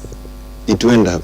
And I'm one of the person who will really thank the president now of at least looking for that free fertilizer and coming to sell cheaper than those people who are there and they even never looked for that free cheap fertilizer to bring to our farmers. You know, and I really term I'll really term the leader of opposition's sentiments as being reckless. You know, I feel he's a person who currently just spoke for the sake of exciting the audience. You know, just coming, telling that in fact that is not a fertilizer. He said that it's mchanga, you know, and it's a leader telling people like that. You know, where are these facts? He should come and tell us now this is free, it was free, and give it, document it so that we can see it's free. What we know? Yes. No, just no, it's not lying. Kindly, allow me just 1 second. In fact, yes. Could you give him just 1 minute? Because I've got another question that I want to put to you as well as you continue making your final submissions. Yes. You see, even the least intelligent of people can Google, has Russia given free fertilizer to Africa? You'll be surprised at what you see. And every viewer at home should do that. But secondly, most importantly is this. Check the date when the first batch of fertilizer landed into this country. It was just before President RUTO was sworn in. He did not order or procure for that fertilizer when he was going through a court process. The former regime that you people like to castigate so much had ordered for this fertilizer with the farmers in mind. Yes. It's only that the president was so lucky that immediately he was sworn in, the fertilizer was in Mombasa. And that explains how quickly it was rolled out to farmers. Check the landing date of that fertilizer again, you'll be surprised at it. Then he goes again to speak about agriculture. And he says that this government is trying to streamline agriculture. How? By making Mithika Linturi the Minister for Agriculture. Since he was made Minister for Agriculture, tell us one thing that Mithika Linturi has done to change or improve agriculture for this country. One statement, one pronouncement. When was the last time you saw him on TV? When was the last time you saw him on the ground doing something? When was the last time you had, like under Munya, we had a lot of reforms we had in the tea sector, coffee sector, so on and so forth. A ministry is only as good as the head of it. Now, a person who is unable to, unfortunately, I don't even want to get there, what do you think Mithika Linturi will achieve for this nation for the next 5 years? Agriculture is the backbone of our economy. You have taken the Honorable Mithika Linturi, you've made him Minister for Agriculture. And then you are wondering why things are not changing. You will wait until the cows come home. But I tell you, nothing will happen in the Ministry of Agriculture because the person at the helm of it is incapable of doing anything that would change that ministry. Pretty much. Even as you respond to that, I also want you to look at another issue that you've touched on, even on the level of debt in this country. I want to give you some facts here in Abiswa so we can see exactly, are we talking about what is really happening on the ground? Now, let me give you some numbers here. Just as Uhuru Kenyatta was stepping out of government. That was in September 2022. We were already at 7.99 trillion. That was our debt level. All right? Good. If you look at where we are in March 31st, 2022, we are now talking about 8.4 billion. Actually, that was in September 21, we were at 7.99 trillion. In March 31st, 2022, we were at 8.4 trillion. Now, we are talking about 405 billion that has been galloped within that short period that President Dr. William Ruto was in government. That if you now take this talk then of how much we are borrowing since he came into government, some economic allies are saying that if you take it, all right, month on month, is borrowing more than President Uhuru Kenyatta. Indeed, if you look at this difference, that from March to September, there's a difference of 405 billion. Right now, then you would imagine where we are. It's 1 year down the line. We're talking about trillions, isn't it? So indeed, when it comes to this debt speak and borrowing, analysts are saying, is borrowing more, guys. So stop that talk about we are not borrowing anymore. So there is no difference. It's a continuation. That's what they're saying. Nabiswa, just 3 minutes, because I know you want to step up. You know, Elijah, let me start off. You know, I'm really wondering when did the agriculture became mythical in Turi? You know, we are talking about agriculture. Agriculture. Is it not though, Nabiswa? If Mambo talks of the current regime, how comes that the current regime took all the 10 years to import, to bring in cheap fertilizer, which came in from 2013. Now this cheap fertilizer landed in when William Ruto was the president. You know, these are some of the opposition politics that they are really trying to come up to counter the achievements of the current regime. And I think, I really doubt if they are going to work. Farmers like me myself, in the previous 2 years, we never went to the farm because I could not imagine going to buy fertilizer at 7,000 when the bag of maize itself goes at 3,000. There was no need. So why did the previous regime really work on that, knowing very well that the Kenyan economy largely depends on agriculture, tourism? These are being the major sectors in this country. Now, coming on the issue of the debt, the borrowing of the country depends on the debt deficit of a given country. Now, talking of the previous borrowing, you know, when William Ruto came in, he was working under which budget? It was the budget of 2022-2023. And in that budget, it had a deficit of almost around 1.8 trillion. And this deficit, whether you like it or not, you have to finance it through borrowing. There is no other way. Now, look at the current budget statement, the just done budget statement. It was scaled down from 1.1 trillion. The budget deficit was scaled down from around 1.1 trillion to 700. What does that mean? You are really working out to ensure that you are reducing our level of borrowing. And still on the same budget, we have the consolidated fund service. It has almost 980 billion, which is more higher than the allocation set aside for development in the country. Now, that alone shows that there is a problem somewhere. We need to work out on reducing the debt of the country. And this has been really worked out. And what the president said when he was campaigning, he said that this issue of borrowing is eating up our country and we have to work on it. And we have just seen it working out, reducing the budget deficit so that we can finance our projects on our own. And it's not on the long run. We reduce the debt. I know after a given time, things are going to work out. Even Musalia Mudavadi himself once said it's not going to be easy. It will take 2 years for us to come back to our scale. You asked about education. You see, the system that has been proposed by the cabinet, the current university funding system, you know, for me, I consider it to be a more a system that will bring equity in our education system, more so funding, whereby we have loans and we have scholarships. And you see, those people who qualifies for full scholarships are those vulnerable, more vulnerable students.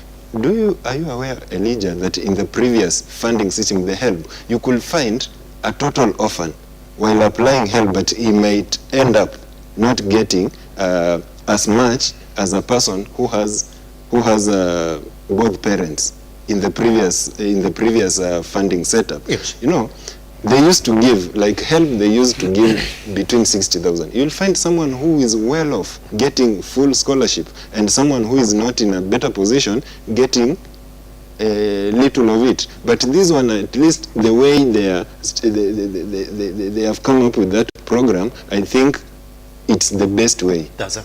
Yeah. Pretty much. It's too bad that I have to allow Nabiso walk out of the studio shortly.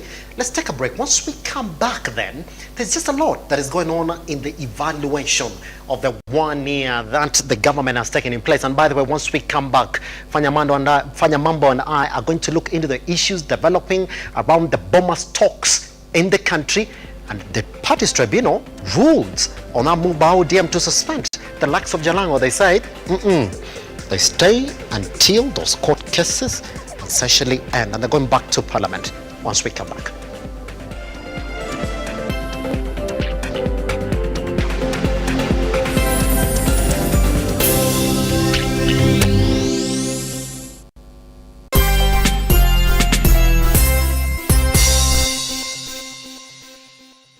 Realize your home ownership dream by investing in Brookvale Tuala, a magnificent prime residential property located in Ongata Rongai. Brookvale Tuala by Safaricom Investment Cooperative overlooks the majestic Ngong Hills and lies only 24 kilometers from Nairobi CBD. The project boasts of well-serviced plots with a perimeter wall, graded roads and a borehole. 50 by 100 plots are going for 1.4 million shillings with a flexible payment plan of up to 6 months. To book your plot, call 0729-121212 today. Safaricom Investment Cooperative, the investment partner of choice.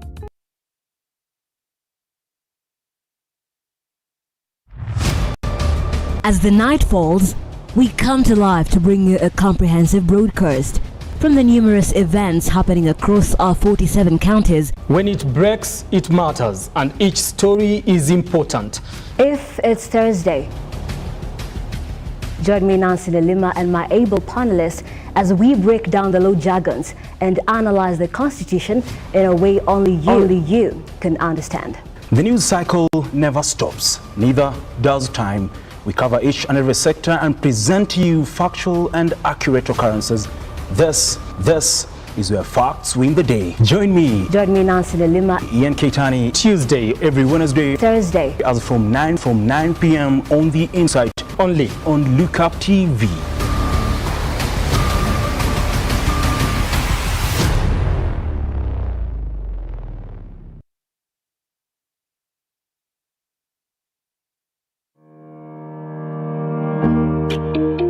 Hi, and welcome to Tujenge Home. Your #1 show when it comes to all things architecture, real estate, property development, interior design. You get it right here on Tujenge Home. When the food is ready. You want to serve them? Dinner is served. Yeah. Let's go.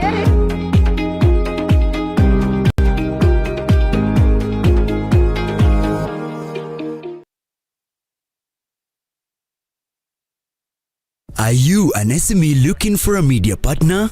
Look no more, as Lookuptv got you covered for all your visibility and marketing needs. We at Lookuptv understand your business needs and want to work with you on your marketing journey, giving you solutions that will take you to the next level. Call us today on 0707 572 358 or send an email to sales@lookuptv.co.ke and kickstart this amazing journey. Welcome to Lookuptv, your official SME media partner.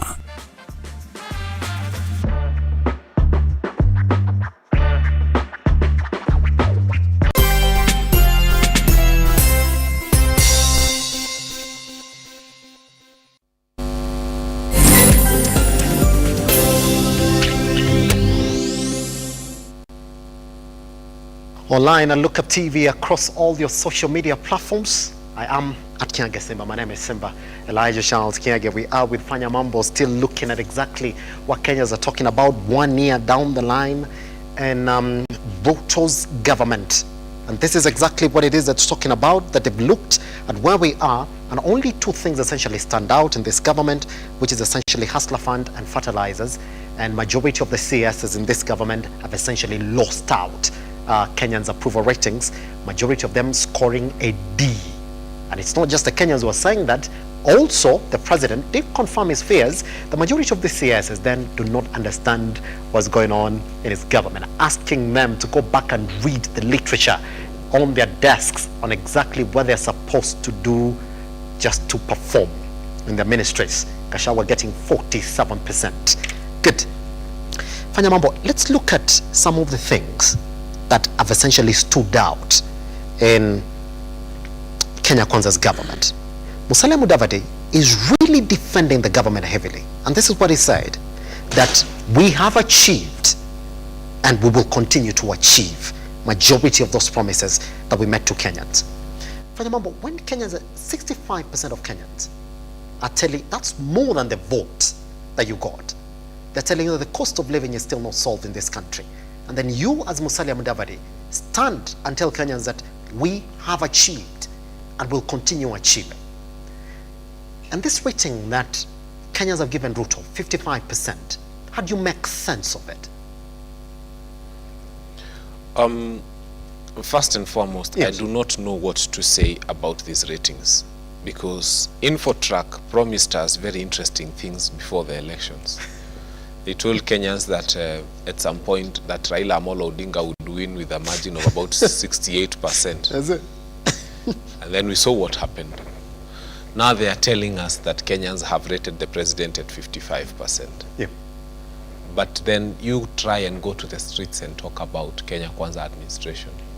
At some point, people even want to beat you up because of talking about this administration in a good way.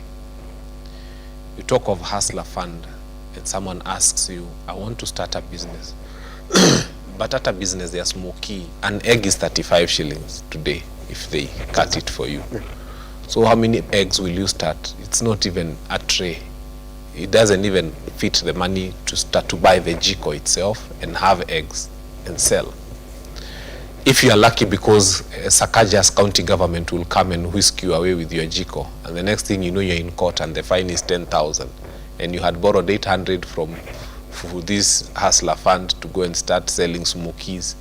And before you could even put the jiko on, the county government has swept you in their car. And you're in cells at Central Police. And then they have another interesting court at their place there. Whoa, that court meets justice within seconds, and there's a fine. And you don't have representation of a lawyer. And before you know.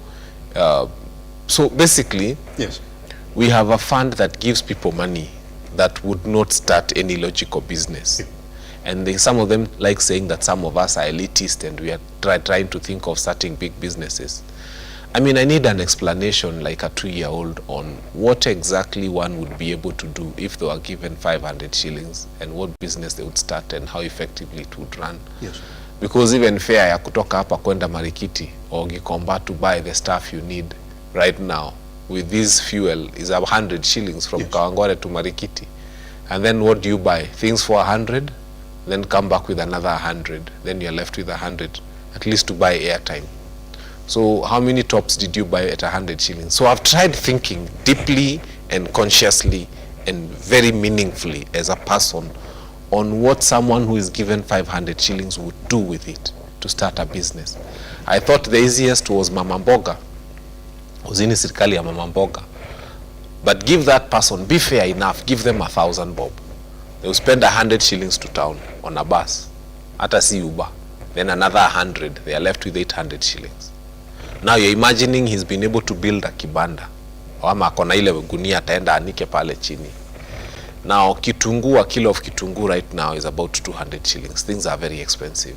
So that person will buy what? 2 kilos of kitunguu and 2 kilos of nyanya. And so if you buy things for 200, the most you can make from them is 50. And the other one for 100, the most you can make them is 50. So this person has made 100 shillings in a day. But how much do they need to live for that day? Hata hakuna unga ya 100, hakuna sukari ya 100, hakuna sasa hata chumvi sasa ndio inaelekea huko. So what will this person do with 1,000 shillings in the hustler fund?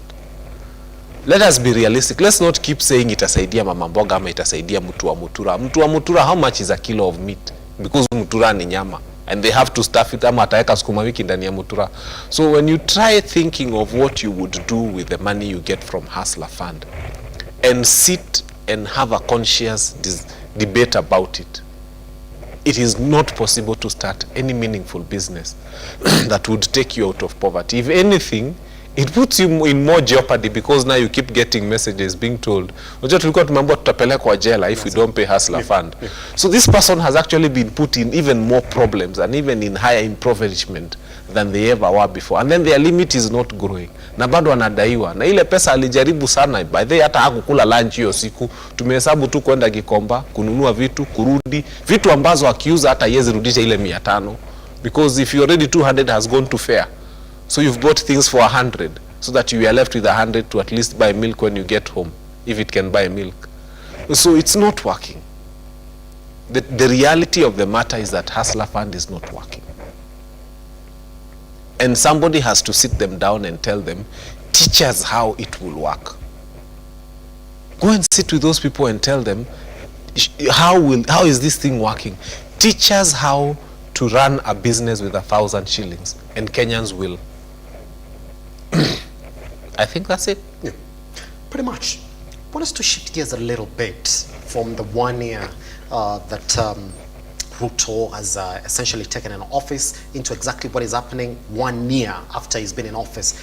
There are ongoing talks at the Bomas of Kenya, Fanya Mambo, and there's a story that the Standard ran this morning on claims that the Kenya Kwanza side is trying to disrupt that particular process going on at the Bomas of Kenya. So yesterday, there was a 4-hour meeting with key party leaders of the Azimio coalition with Raila Amolo Odinga, and he said he is going to make a major announcement as regards the talks that are ongoing at the Bomas of Kenya. Is it true that up until this point, Fanya Mambo, that we can sit here and try and imagine that there are members within the Kenya Kwanza government who are essentially disrupting the talks ongoing at the Bomas of Kenya? Is it imaginable for us to think about that? First, I want you to understand who Kenya Kwanza is before you discuss about the talks. Yes. You see, you have a government that sent policemen to fight demonstrators. And when demonstrators died, that government did 2 things. Number 1, they congratulated the police for killing them. Polisi wamefanya kazi mzuri. They went on, you know, they work half the time on top of vehicles, then the other quarter in the office. But most of the time they are working on top of vehicles with speakers. I think speakers deliver a lot more than, you know, the paperwork that's supposed to be done in the offices. But half the time they are on top of vehicles.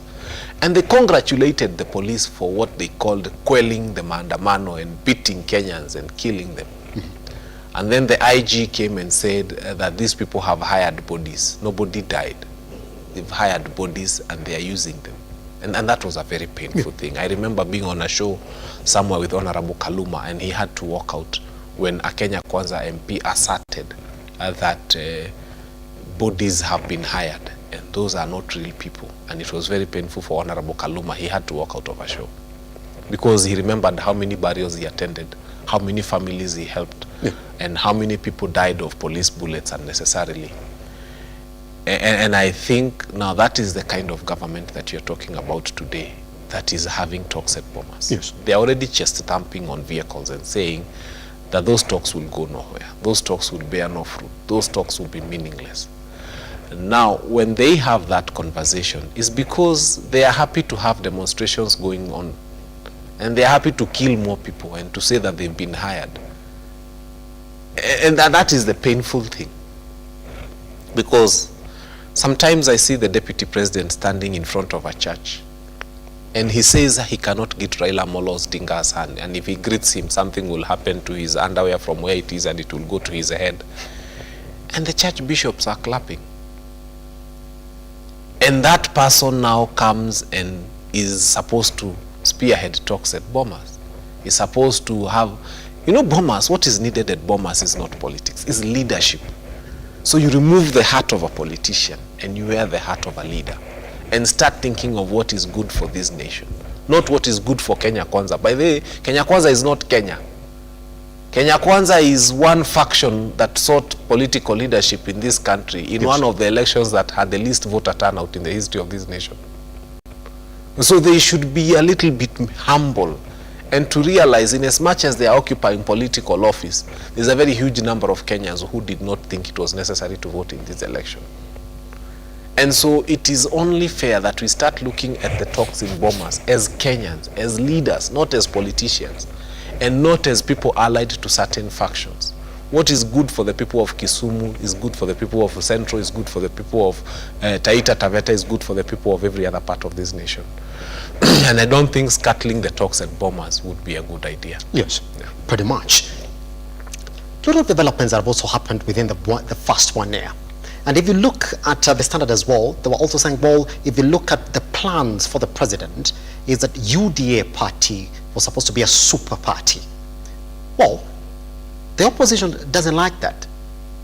Develops around this area is that the ODM party has expelled 5 members, regardless of what the party's tribunals ruled. That is them essentially saying, well, we feel that we have to make our statement clear on these particular issues. The 5 are out. We don't recognize them as party members. Do you think, in a way, that the suspension of those 5 members from the ODM party is Raila Amolo Odinga and the ODM party trying to tell the Kenya Kwanza government, well, we are still true to that agenda that we told you, stop encroaching our political parties? I think first and foremost, we have to deal with the bad manners of Kenyans, and I dare call it bad manners. Yes. You come and join a political party, ODM, and seek election on that political party, ODM or Jubilee, whatever party. If then along the way you feel that now it's time to start working with UDA, I think it is best to wear a UDA t-shirt. Just join UDA, become a member of UDA. Cleophas Malala is recruiting very seriously. And I don't know who hasn't told Jalango. Jalango, you need to know, where are you, which camera? You need to know that Cleophas Malala is recruiting for UDA. And all you need to do is just go and meet Cleophas Malala. I have his number, Jalango. I'm offering to give you. He's recruiting for UDA. You just join, you become a member, they'll give you a membership card. In fact, even I hear the slots for life membership are available. Does it? So I don't know what is wrong with people that I want to continue eating your food and sleeping in your neighbor's house. Or, you know, just decide as a human being that you want to join UDA. Yes. ODM and Jubilee have no problem letting you join UDA. Besides, it is hypocrisy on the person of Cleophas Malala to claim that he's recruiting people and he has not recruited Jalango and he has not recruited those other members who are joining UDA from the back door. Cleophas Malala, even you stop being a hypocrite. If you are my friend and you know, go out there and start by recruiting Jalango, make him a member of your party, because he has shown willingness. He's saying he's working with government and to bring Maendeleo to Langata. And by the way, are you aware that since he joined, started working with UDA, somehow automatically Langata is getting 4 times CDF more than the others, so that when the others are getting 100 million, he's getting 400 million. When the others are building 2 classrooms, he's building 8. When the others are not having dirt roads, Langata sahi, hakuna pothole, hakuna shida ya maji. All the children have gone to school. All the children in Langata are getting bursaries of 300,000 each. Since Jalango joined UDA and started working with UDA, things have changed so much, because when you work with government, I can tell you, if you go to Langata, nyinyi wengine wenye hamjajua siri, join the government, go to Langata, children are getting bursaries of 300,000, the roads are all tarmac, there is no sewage there is no problem in Langata. Langata has become a super constituency, a model that all the other people should go and benchmark from. So if you ask me, if it takes that, if that is what you will achieve, then everybody should just start working with UDA. Does it? Because Langata is a model to behold. And I invite all of you to go there. Hata wale wajapewa basari kwetu Dagoretti, kimbieni huko. Once you start working with government, there's a lot of money there. Langata is doing very well. It's flourishing. I think this stupidity is what must come to an end. When the budget, the controller of budget reads, and when constituencies are given their CDF allocations, it is given based on a formula that exists. So what is this other special extra thing that he has brought to Langata that is not with the other people? If there is a child in Langata getting 20,000-30,000 more than the other children, let us know. So this interesting idea of running to start working with a government on a party that you are not elected on, where is it coming from? It's for personal benefit. Full stop. It's personal benefit. It's got nothing to do with the voter in Langata. Yeah. Otherwise, I still see people walking from Langata to industrial area. They should all have electric cars by now. Na niliona kuna kamoja kazuri sana. Should all have electric cars because you're working with government. So, I mean, it's a very sad state of affairs for this nation and for democracy. Yes. And the political parties tribunal needs to stop interfering again with political parties. Because when a political party decides that so-and-so is no longer our member, who are you as the tribunal to start saying that he is your member by force? The person themselves has started associating with that. And the law is very clear. Once you start promoting the ideals of another party and promoting another party, then you cease to become a member of the party. So political parties need to be respected. And people need to man up and have, I would say, the guts, because I don't want to use another word, to go and join whatever political party they want. And Malala, you're not working very well, because by now Jalango should be your member. Kanini Kega should be your member. Malala, you don't have their numbers. I have Kanini Kega's number. I can give you call him, you register him, he becomes a member of the party. When you look at that vision of making UDA a super party, and that was the vision of that 1 year down the line will be everywhere. And those are not the sentiments that have been shared by only the president, but the deputy president as well. Are they there 1 year down the line, you would say? Now you see, not everybody likes the color yellow. So in as much as they want to make the party a super party, and you come to somebody who prefers the color of oranges, or someone who prefers a dove, or opposed to a wheelbarrow, you see, Pia, that sign wheelbarrow is not very enticing to some people. I tried fitting the economy of Waithaka on a wheelbarrow, and I have seen what problems we are having there. I would rather have flown it on a dove. So, or probably have put it into an orange and cut for our people to eat. So I think making it a super party, you're also not thinking about the recipient. You're just here pushing a party to somebody, and you're not asking the person, how are you receiving this party? And they probably tell you, ukitoa haka kaalama ka slavery. You know, it's the only thing where the driver stands behind, and everything else. Have you ever seen any other car where the driver is behind? Everything else, the driver is in front, even a trailer. But this is the only thing where the driver is behind and there's a wheel there and the contents are in the middle. It's an awkward way of doing things. And then, but it's good because, you know, see now even when the costs of power go up, this is one thing that doesn't need electricity. So they don't feel it. But I think as we speak about this country, we need to be very serious. And that's why UDA will not become a super party. Because the people who are receiving it, that's how they are looking at it. You know me, sometimes I come here and you laugh, but I listen to Mwananchi a lot. And these are the things they tell me. So if you look at the announcement then, and I want us to look at the ongoing Bomas talks at this point, that 1 year down the line, we still have an issue that needs to be solved at the Bomas of Kenya in this administration. Looking at where we've been since RUTO took over, one of the responsibilities of a president is to make sure that the social economy of a country is quite stable if the economy is going to perform. How do you rate that 1 year down the line, that there's still a problem that he needs to solve, which again, as we've heard from Raila Amolo Odinga, that the claims within the Azimio coalition that the Kenya Kwanza members of parliament who are essentially frustrating the talks that are ongoing at the Bomas of Kenya. 1 year down the line, has it taken too long to solve it? Allow me to answer you in a very not usual way, because sometimes my mind allows me to think very differently. There are two things that God has given to Kenyans for free. One of them, God gave us our bodies for free. You know, we didn't pay anything for them. Then God gave us Kenya for free. Now, there are some Kenyans who once they grew up, they decided that they can sell their body for a living, and they became what you call a commercial sex worker. Now, that person has been described by other Kenyans as a very horrible person because they sell their body to get a few coins to buy unga and mchele for the night and maybe sugar for tomorrow morning. And then they can wash their body and sell it to another customer tomorrow morning. Now, there is an even worse person. If you think that a commercial sex worker is a bad person, there's a worse person who is called a voter. Some voters, not all. Because now those ones have sold the nation to politicians.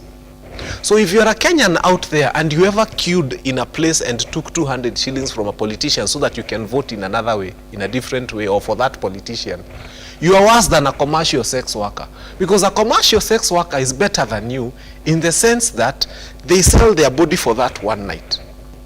And tomorrow they can wash it and sell it again. You sell your country at 200 shillings for a whole 5 years, and you have to wait for 5 years again to use your vote again for another 200 shillings. If you divide these 200 shillings by 5 years, it's not even 5 cents kama unakumbuka ndururu ilikuwa nini. The reason we are probably where we are is because there are people who woke up and decided that they are going to sell this nation, a God-given, freely given nation, to a politician at 200 shillings. And now they are wondering why the nation has a problem. Let me explain to you something.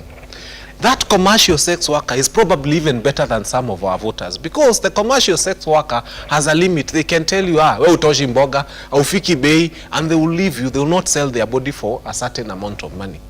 Now, when you saw what was happening during the campaigns, they hear a governor is campaigning somewhere, they go pick 1,000 shillings. Then they hear there's a senator, they pick 500 shillings. Then they hear there's an MCA, they pick 50. They even sold this nation for 50 shillings. And then they are wondering what is wrong with their ward, what is wrong with their MP seat, what is wrong with their governor, what is wrong all the way up. If any of you queued somewhere and took any money, the difference between you and commercial sex worker is not there. In fact, I keep saying a commercial sex worker is better than you. Because the commercial sex worker had dignity. When they take money from one person, they serve that person for the night and wait until morning. But voters would take 1,000 here and run to the next meeting and take money. So concurrently, they took so much money from so many people, they don't even know who they took money from. And then they voted. And then those people are taking this nation in all the wrong directions, and then they are wondering what is wrong. From the ward, you are messed up. At the MP level, you are messed up. The governor, you don't even remember how much he gave you, but because he gave you money, you voted for them. And then you are here complaining that the country is in a problem. The biggest difference between some of the commercial sex workers and some of the voters, not all, and some of the voters, is not there. In fact, I keep saying the commercial sex worker only sold their body, but the voter sold the country plus what their generation is supposed to benefit from. So this nation, these are people who have sold even the inheritance of their children to a person who comes and loots everything within CDF, and then you wonder why we are queuing and looking for bursaries. I will tell you, yes. Now, if some of the politicians we have now at Bomas are products of these voters who voted in, are products of voters who queued to pick 200 shillings, 100, hata 50 shillings ya walichukua. Yani unauza inaishi, mpaka hata angewangesikia kuna 20 boba hizi kataa, they will still go. They haven't placed a value to their vote. Now, some of those people are at Bomas. Some of those people are negotiating. What do they love about this nation? And they bought their votes for 50 shillings. Unless and until 2027 has to be different. And that's why I sit on these shows, just to shape the thinking of Kenyans. Now we have to say 2027 will be different. Let us have politicians who feel they owe us because we did not take money from them. But as long as you took money from somebody, they don't owe you anything. They bought your vote, they bought their seat, yes. They are there in a capacity to do whatever they want. And that's why we are moving in reverse at a very high speed. In fact, I've never seen a car reversing at such a high speed. We are reversing at 180 na side mirrors in Ibiwa. Want to leave it there. Guys, take him back to the time that he joined us this morning online at Lookuptv across all your social media platforms. Guess what? Those conversations continue. I've seen a lot of your submissions. I'm sorry I didn't get time then to go through them, but as we do, we are always going to chat off camera as we let Fanyamambo go. Once we come back, we look at education sector. There are some that are thinking in a different way. We'll be telling you who that is and why indeed they want to speak to you this morning. Good morning. My name is Simba Elijah Charles Kiag. Fanyamambo, thank you very much, man. Yeah, always.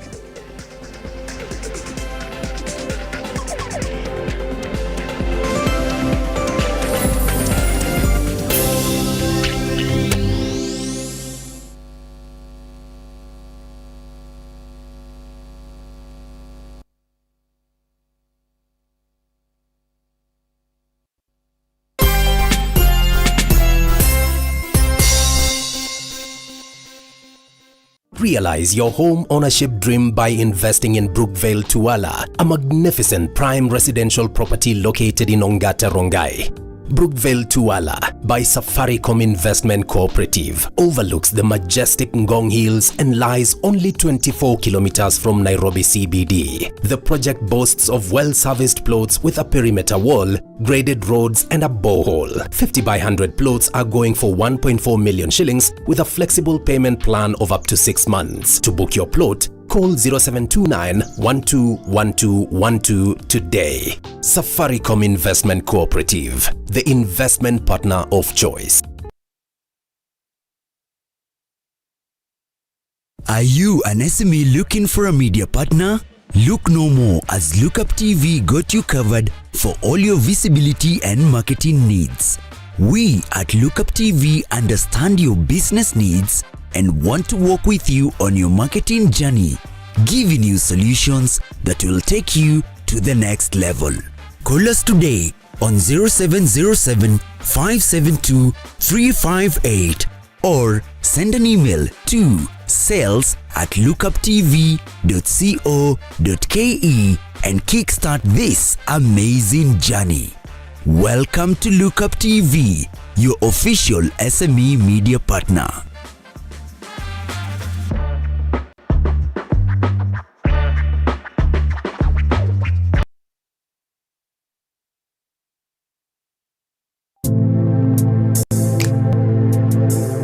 Praise the Lord and Bwana Yesu asifiwe sana.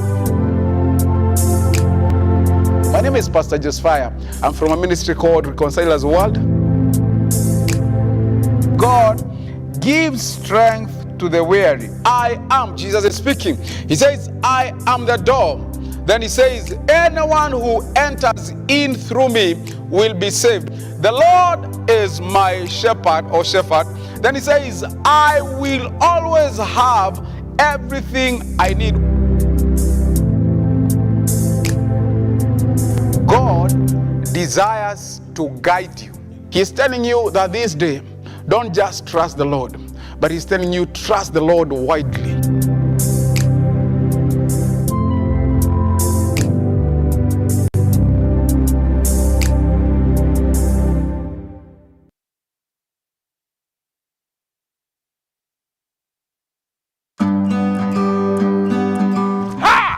Kipindi ni ukulima ni mali na manjoro. Kumbuka hapa ndipo unajifunza mambo mengi kuhusu ukulima. Kilimo ni uti wa mgongo wa nchi, na ukiwa na njoro unajifunza. Kumbuka, angalia mwenyewe. Tunakuambia ukitaka kujua tips za ukulima, ungana na sisi kwenye Lookuptv. Every Sunday unatukuta pale saa 10, tunakuonesha kuhusu ukulima. Ukulima wa mimea, ukulima wa ng'ombe, ukulima wa kuku, ukulima wa mbuzi na yote ambayo yanahusiana na ukulima. Kumbuka nini? Kipindi ni ukulima ni mali.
Let's move away from what is happening in the political economy in the country into what is going on in other sectors of our economy. And it's a good thing that education is one of those areas that we have to speak to.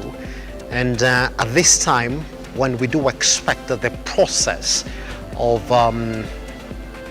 guys or students who graduated from high school are going to look into what the next step of the education process is going to be. Majority of them are joining colleges, universities, and any other higher institutions of learning. It's good for us to look at exactly what's going on differently in these institutions and colleges, or these areas then of higher learning where your kids or children or students then in general are essentially going to transition to. So the question is, what is working today? What should be seeking out essentially when you take that step to say, I am now going into an institution of higher learning? What is the best of fit education today? It's a good thing, man. There are some colleges and institutions of higher education that have essentially figured it out, and they've got a message for you that indeed we want to tell you that well, you can come learn with us with the vision that we are answering the questions that employers are seeking out in this particular space.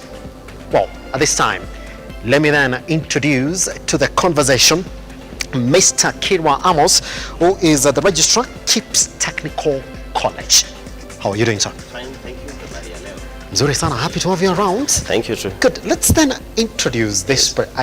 Here's what I do. Yes. I don't like speaking about introductions for institutions. I want you to come from the voice and the image of the institution. True. KIPS Technical College. Yes. In general means what? In full.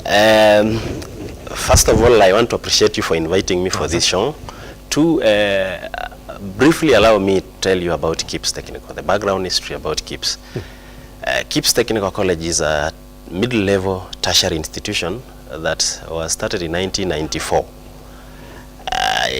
It has been in operation for close to 25 years. We are located at Donholm, behind Efran Academy. That is our main campus. However, due to accessibility, we have decided to open other branches within CBD and along Thika Road. In CBD, we are found at Philadelphia building, just direct opposite to Afya Center. We are also found at EcoBank building, just direct opposite to the fire station. Yes. We are also found at the Wakulima House, the famous KPCU. And of course, the main campus being in Donholm. And then there is another campus in Thika Road along Mirema Drive. Majorly KIPS Technical College deals with skill-based training. We train skills-based graduates based on the curriculum that has been developed there either by KICD, yes, TVET, SIDAC programs. And I think in this aspect we want to thank the government for thinking positively towards empowering the TVET sector. Because what is the future of Kenya? What is the future of the youth? It's no longer the white-collar job. How can we build our country? Yeah. How can we develop Kenya to be either a second or first world country? Yes. It requires energy from the youth, the young men and women this country has. And at KIPS Technical College, we pursue those, we advise students, we train them, we graduate them, we even disperse them to the market. And I can tell you, if you move around Kenya, at least in every industry, 1 out of 3, you will find a KIPS graduate there. Yes. Meaning we have established ourselves, our training is quality, and we measure on skill-based. We don't just give you theory training, we just train you up to the skill part where not only can you go get a job, but also you can create a job yourself, create employment for others, become a director also of a certain company, an organization, an industry, and you can run business, and you can assist the government through reducing the unemployment rate and also increasing on the tax base. Yes. Yes. Here's the first question that I want to ask you. Yes. There's a very interesting start. Yeah. that we did see from the 2022 admissions Yes. To universities, Yes. of those students who Yes. graduated Yes. from high school. 6,000 of them, Yeah.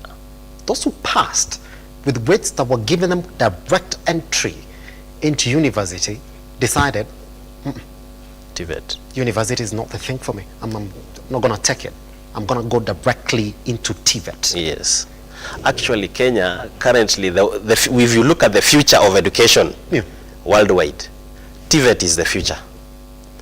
Why? Because at TVET institutions, the training is majorly on hands-on. Yes. I train you to be an electrician. If you cannot light up this electricity, then you don't qualify to be an electrician.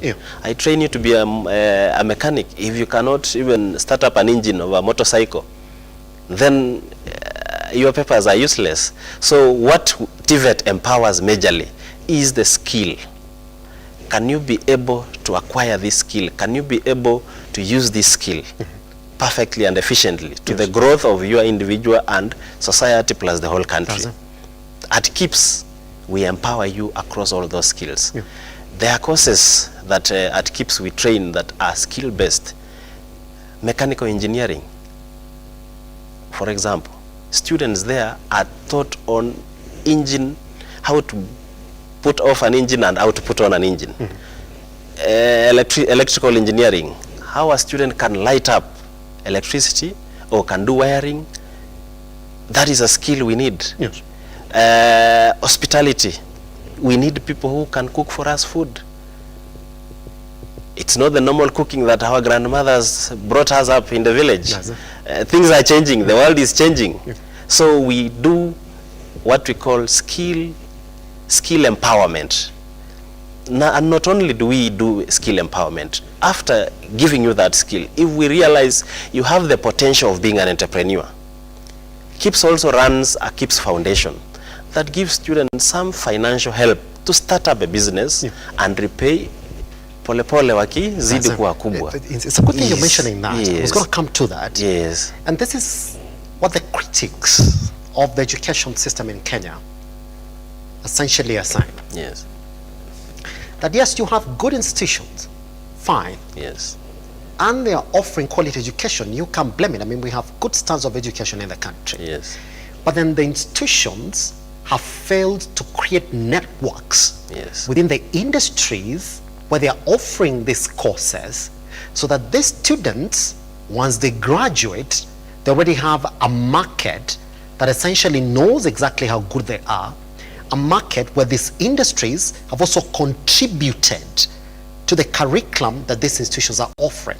Yes. For example, if it's in mechanical engineering, that you have already created a platform where the specific employers would tell you tips. Can you please release students that you've trained on 1, 2, 3, 4? Now they're saying that you might have a very good curriculum, but the curriculum is not essentially up to date. Might be, according to the curriculum developers, but then they're saying that you are excluding the industry from helping you develop that curriculum. Maybe something to say about that. For us as an institution at KIPS, we have the Research and Development Department. Now this department majorly gathers information on the market trends. Now there are those areas that probably the syllabus or the course outlines may not capture, but with the help of the research, we inculcate all of them and train these students according to the market demand. 2, we have an industrial liaison office. Now their major function is to find networks for students' attachment and internships. Now through these networks, we also partner with these industries. And in partnering with these industries or companies or organizations, we also tend to learn something that is currently in market operation. And we bring it and combine it with the training, so that we have a student who, when we release to the world, the student is complete to fit the market even at the start of that point. Now in the same breath, at KIPS we don't train students majorly to be job seekers. We train them to be job creators. We want Kenyans who can assist the country not Kenyans who can depend on the country. Remember, there is a saying, before you complain about somebody that what have you done for me, ask yourself what have you done yourself for the country. That is the kind of the graduates we are releasing to the market. We not only release job seekers, we actually encourage most of them. You have this skill, we have the KIPS Foundation, apply for an entrepreneur loan, start up a business. We support you until you're at that point where you can be independently running on your own. Then we release you, we look for others. That is the kind of training we need to empower in Kenya.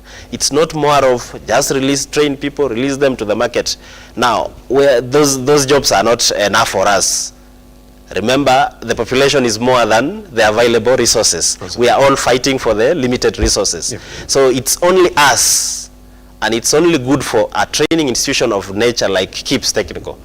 We are ensuring that the student leaving us will not have trouble in society. Akipata capital, ataendelea. Pia Mungu akimbariki apate kazi, ata outshine kwa hiyo kampuni na utashangaa. And I can tell you, we are boosting of many graduates. If I decided to mention here, you'll be shocked. Yes. Around the country, yeah.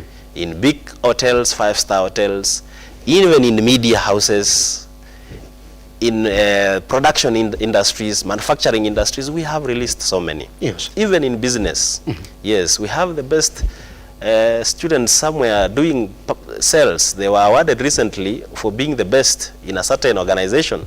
So it tells you the training that we give them is to build them for their lifetime. It is not just for the short-term survival. Yes. Yes. Pretty much. But that's an area that I also want to touch on. Yes.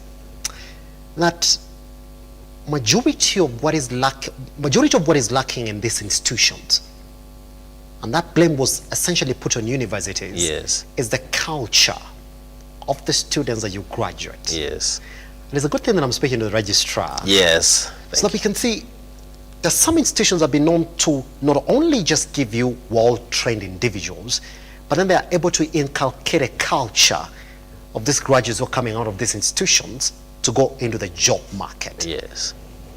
What is your culture? What is the culture of your students, and how are you able to achieve that? First of all, thank you for raising that concern. At KIPS Technical College, yes, we have the Office of the Dean of Students, we have the Office of the Guiding and Counselor, then we have the Office of the Career Development Officers. Now, these officers, or these officers, their major function is to ensure that we not only train these people on the skill part, but we also train them on the general behavior of the world. How do we do this? We organize counseling sessions. Yep. We organize career talks where we invite big men and successful entrepreneurs to come and share their success stories and even failure stories at some point to be graduates. Those students probably, like for example, those who are in module 3 now, because we run a TVET program that has stages. Now, there are those ones that are in the last stage. We usually invite partners, successful entrepreneurs, successful businessmen, successful CEOs, successful HR officers, successful engineers to come and share with them the experience outside before we release them. Now, that process alone gives them some insights of what is outside the school. 2, we also guide them on the behavioral tendencies. Remember, nowadays, parents have left all the responsibility of the child care to the teacher. Yeah, so mzazi anatoka asubuhi 6 anarudi 6 jioni. They don't have time for their kids. So we also have the guiding and counseling department. Most of our youth, fall on these drug issues. But at KIPS, we try to talk to them, we encourage them, and I can tell you, rarely will you find our students, and if you find it's 1 in 1,000, who engages in any activity that probably could jeopardize their health, their behavior, or their tendencies. Yeah. We put them on the clear picture of how to succeed in life. Hence our motto, your sure path to success. Because the path we are giving them, the journey we take them through, is to ensure that these Kenyans succeed in future. Yes, you know, the worst part of life is when you train somebody and you find somebody on the streets, amelewa chakari, hata ajui mbele wala nyuma. You know, that one as a trainer and also as an administrator in the learning institution, you will feel that there is a place where you failed. So we are trying as much as possible to ensure that we do not fail. If we are to fail, then let the failure come from another quarter, not within our jurisdiction or within what we can do as an institution. One question as well. Yes. And maybe you've touched on it, but now for any other person who's listening to you, yes, there's some institutions that have figured out that what students need is experience throughout their learning process, or the 3 years that they're with you, or the 2 years that they're with you. That experience is quite important. Yes.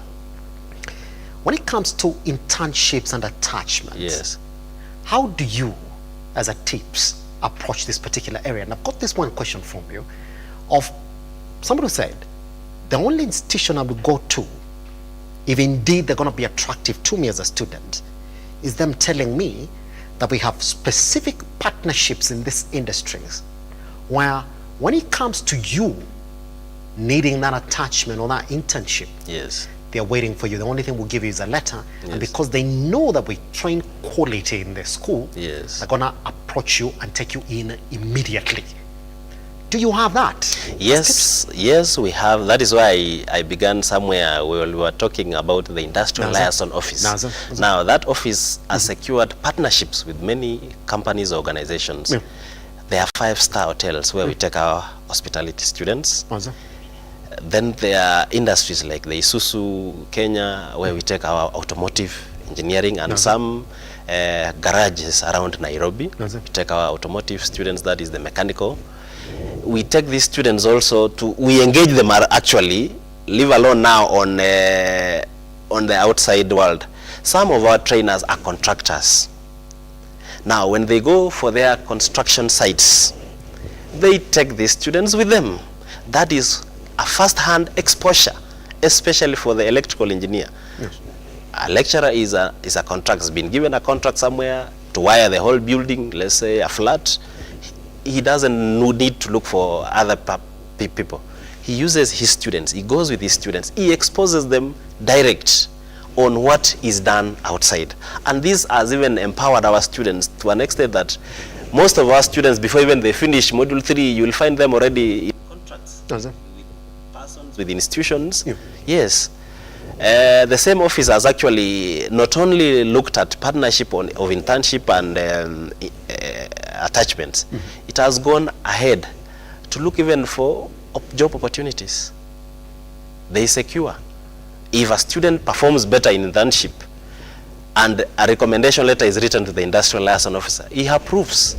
Some of them have been taken even before they complete the course. Either they start learning in the evening. Now they shift from day program, the regular program, and they join the evening program because of the competence we have instilled on them.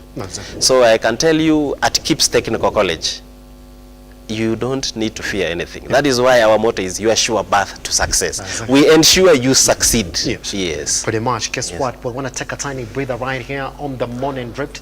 Once we come back, then we shall be looking at the quality of education that they would be essentially running into should you choose then to go this direction.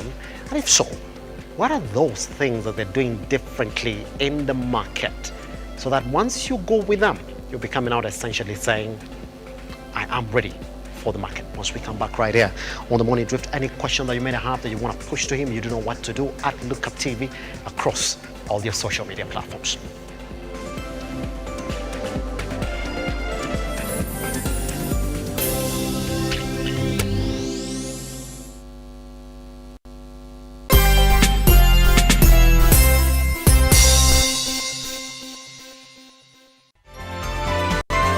Infinity Industrial Park is one of the largest private industrial parks located along Eastern Bypass, Nairobi, which provides modern infrastructure for smooth operations for industries and business enterprises. Infinity Industrial Park offers world-class amenities and facilities with wide roads, a police station, a power substation, fire station, public transport stage, hospital, and shopping mall. In addition, Infinity Industrial Park also offers CCTV cameras, 24-hour private armed security patrol, sewer, water, fiber optic cable, and 3-phase power connection, added to public utility, canteen, and dining areas. Sail on the golden opportunity to invest in Infinity Industrial Park fully serviced warehouses at a special price of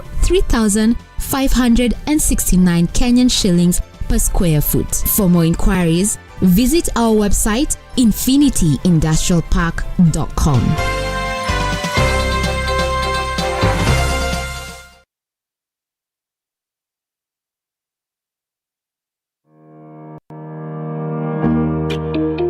Hi, and welcome to Tujenge Home. Your number one show when it comes to all things architecture, real estate, property development, interior design. You get it right here on Tujenge Home. When the food is ready. You want to serve them? Dinner is served. Yeah. Let's go. Let's go.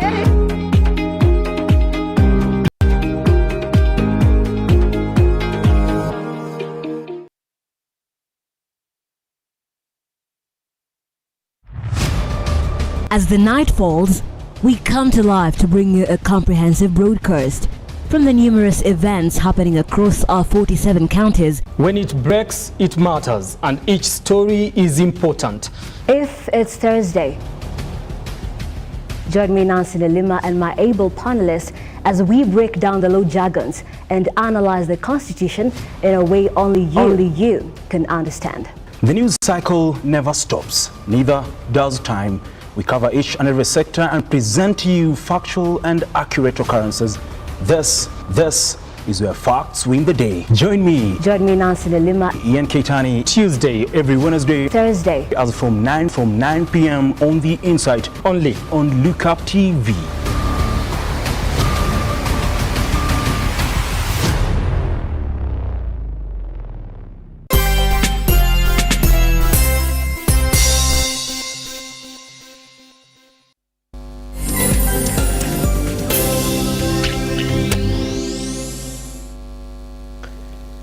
Still, with the registrar Kipps, the question that we want to put across to him now is the journey that you're essentially going to get exposed to should you decide today that you're going to go to Kipps Technical College. He's already told you where they are. In case you are not able to join them physically, e-learning is one of those areas again that majority of professionals are questioning today. And this is the direct question that I got. Yes. That is it possible to complete my training completely for the 3 years that I will stick with you, or the 2 years that I will stick with you, through an e-learning basis? And how is yours different? Because employers outside here are saying if it's not technical, if you're not there physically for these technical courses, yes, then we are doubting whether indeed you went through that process. Okay, thank you. Maybe I can say at Kipps Technical College, our online platform is categorized as blended. Okay. Blended in the sense that it's a normal class going on. The only difference is that you are following up on cameras.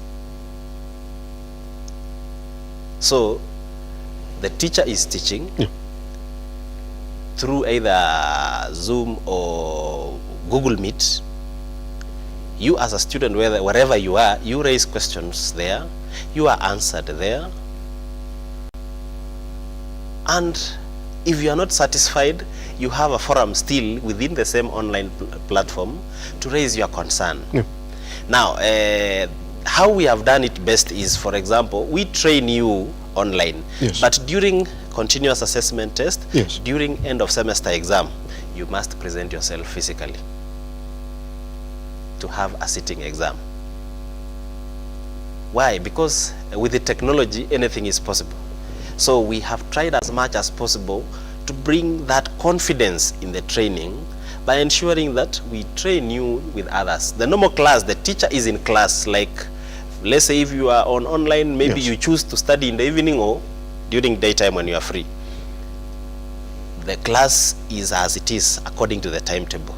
Yours is just to participate, log in either through your phone, your laptop, or your tablet, follow the proceedings, ask questions, because in that technology area, there are patterns where you can raise up your hand, make a comment, or even shout, and the trainer will listen on the other side and give you an opportunity to ask a question. It's just the normal class. Yes. The only difference is that the physicality, the physical presence is now what is putting you apart. Yes. Then once that training is done, we communicate to our students early enough that a certain period there will be continuous assessment test. Now to avoid inconveniencing you, we give you a week where these cuts are done continuously and semester so that you do not get affected wherever you work, or maybe when you seek for permission, at least you know you are coming for 3 days or 4 days, you finish your exam, you go. And I can tell you, if you look at the performance, the difference is so minimal to an extent that you realize even ODEL, people prefer learning under ODEL because it gives you one, comfort. You can study at your comfort in your room, wherever you are. 2, you can ask questions like the normal class. 3, you avoid jam. You see the jam, especially within Nairobi. Yes. And it's just a normal class. So ours, we discouraged from the start students doing exam online, because we realized, you know, with the technology, people can do networking a bit, and somebody can use the artificial intelligence to copy an exam and then pass, and we think we have the right person. For us, we trust what we produce. We don't want to assume what we produce. Yes. Are there courses yes. that are essentially not offered online? And that's what the question is, especially I'm looking at the courses like the School of Engineering. You like to think. No, for engineering, I can tell you for free, engineering is a hands-on skill. It cannot be trained online. Majorly, the courses trained online are business. We train business courses online fully. We train some few technical courses like social work. But the technical courses, majorly that is the food and beverage, electrical engineering, automotive, civil, you have to be physically present. Yes, because there are areas where practical has to be done as a demonstration. You know, you can, sometimes it is good to do practical personally and fail than just observing. You know, learning by observation sometimes can deceive you, and you end up failing. So we discourage online. Actually, we don't train online for engineering. It's majorly technical courses. But for business courses, perfect. Pretty much. Yes. Good. Let's then start evaluating. Yes. And remember when I started this interview, I told you a very interesting stat that majority of the 2022 candidates were supposed to join university, and that was a direct entry, not via self-sponsorship. They opted out of these universities and essentially decided to go TVET and technical colleges. Mr. Kira, why would somebody, I know they're listening to you at this point, and probably they're going to run into this particular interview, and that's a huge number. It's a huge number. 6,000 is not 600, isn't it? That's like there was a conscious decision that was made, other than just money, because again, it's cheaper. You've gone through the Joint Admission Board to say, not university, I'm going to go technical. Now, I think their decision is based on what the market is requiring currently. What does the market need, Mr. Kira? The current market trends requires hands-on person. It doesn't require more of white collar. It is more of hands-on. What can you do? Now, there are skills that people have been foregoing for a long time.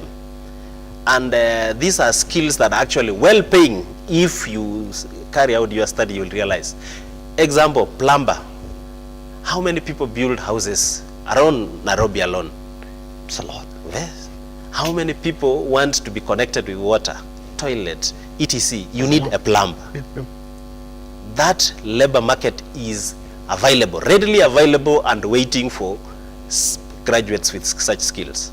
You don't need to tarmac. Today, I would like, for example, if I would see somebody going for a degree, let's say a business course degree, me personally, I would discourage that person. I would tell that person to his eyes or her eyes, go for a technical course. Hautasumbuka maishani. On a specific area that is marketable. Yes. Now plumbing is very marketable. Electrical engineering. Now with the government last mile connectivity, who does the work? We need electricians. Where?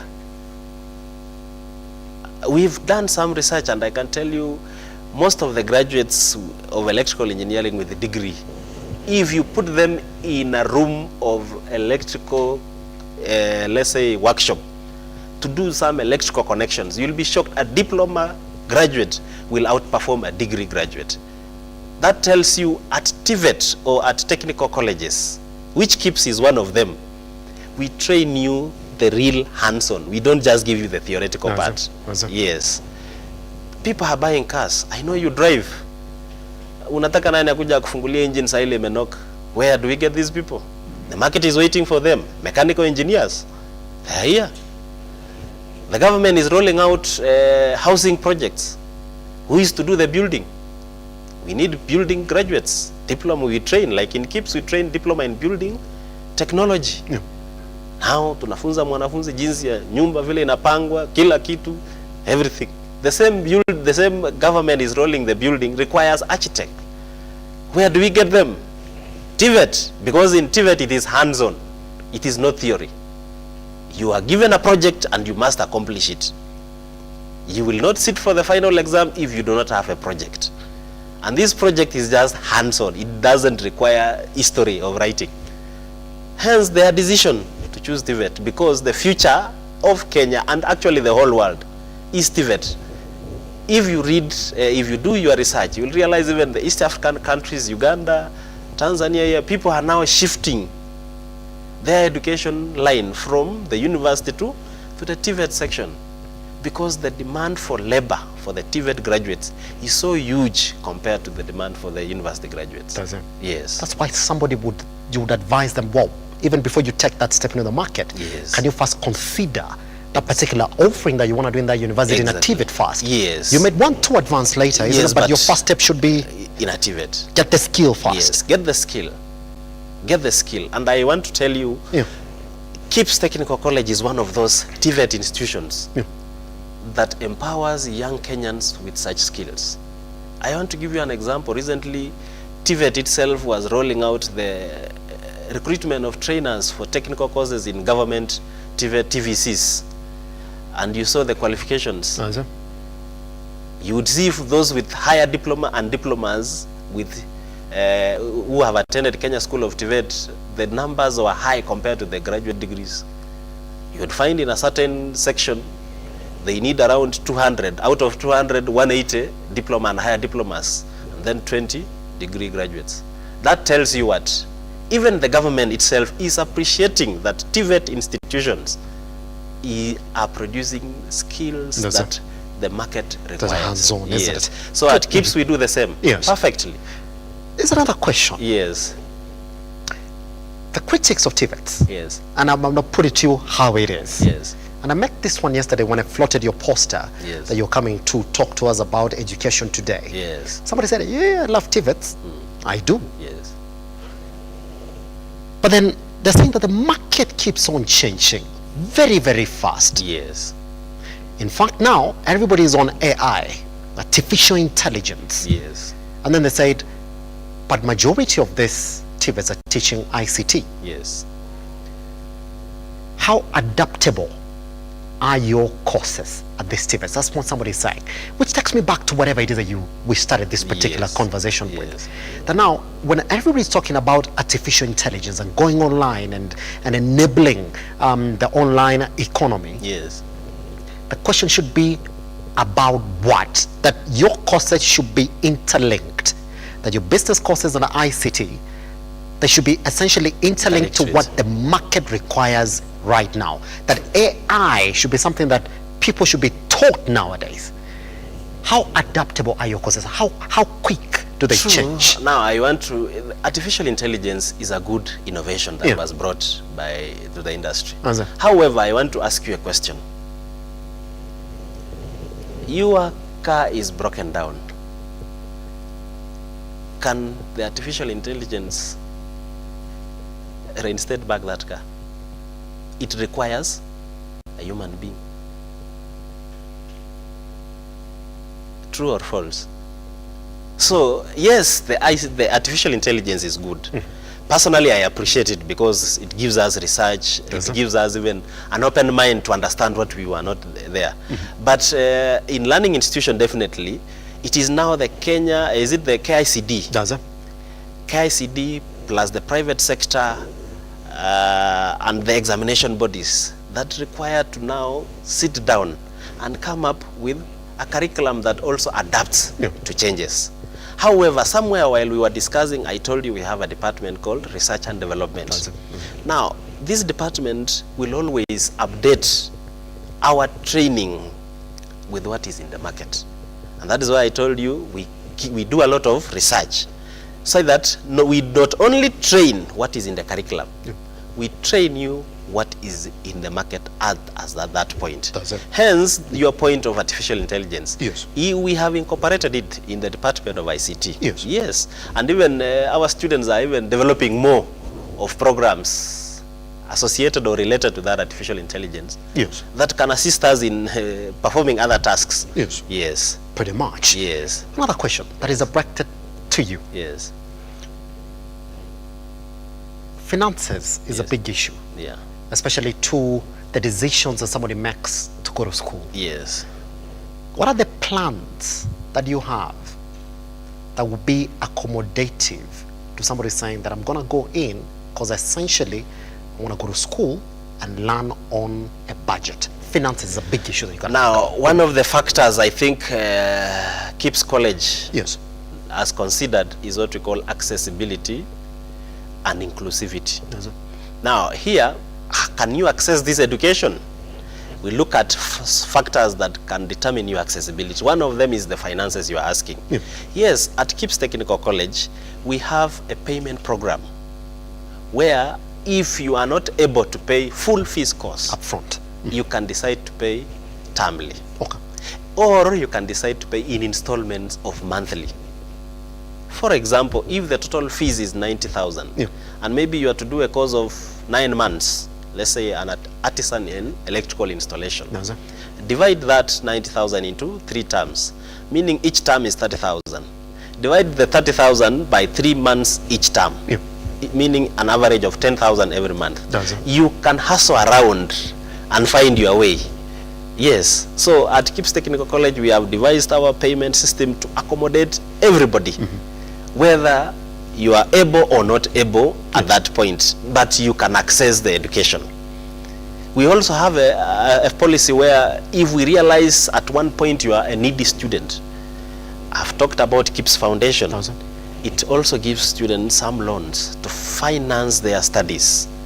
And then the industrial liaison officer secures you somewhere where you can be paid salary and the school returns its money in installment. So you see, it is a win-win situation. It's a win for the student, it's a win for the institution. We have ensured that you have accessed the education very well, but we have also ensured that your fees payment has also been made available to you. And that is how maybe many institutions like KIPS should be doing. For us in KIPS, we have adopted that strategy. It is working very well. We had entered a contract with HELP also at some point, so that we can contribute a bit and HELP contributes part of it, so that we see these students succeed. Yes. The aim is to have a working nation. You know, if I don't take care of my neighbor, the same neighbor will be attack on me. So I have to be very vigilant and ensure that my neighbor is well catered for my peace and security. Yes. Quality education means you have quality instructors and lecturers in your college. Could you speak on that? I can tell you at KIPS Technical College, our trainers are graduates mostly in their field of study. They have gone through Kenya School of Government, therefore they are certified trainers. They have been licensed by TVET, they have TVET license number. So that tells you we value the kind of the person sharing knowledge to other Kenyans. So for us, we don't compromise quality. Quality is key. Hence, our motto, your sure path to success. Sure, we ensure that the sure is actually the sure. That you know, it's not the sure the story. You must succeed. And the person making you succeed is also a successful person in his or her own area. So we don't compromise quality at KIPS Technical College. Yes. Yes. Would you say that all of your lecturers essentially gone through that certification? All of them. That I'm assured that yes. nobody's going to look at my certification and say, well, but we doubt the level of training that you've got. All of them have gone through, and unless we are doubting Kenya School of Government, Kenya School of TVET, but all of them have gone through they are certified. Yeah. And I think what they are doing is a good job. If they wouldn't be doing a good job, then we wouldn't be having these big names outside here. That's it. Yes. Pretty much. Yes. We have 3 names. Yes. We have 3 minutes, Mr. Kirwa, that are left for this conversation. Yes. The things that I'd like you to speak to anybody who wants then to join your college. Yes. First question. What am I going to be after I clear training in your college? Number 1, you are going to be a responsible citizen. Yes. Yes. Responsible in the sense that you will not need to depend on anybody for your survival. We have given you the skills. We have given you the enterprise skills.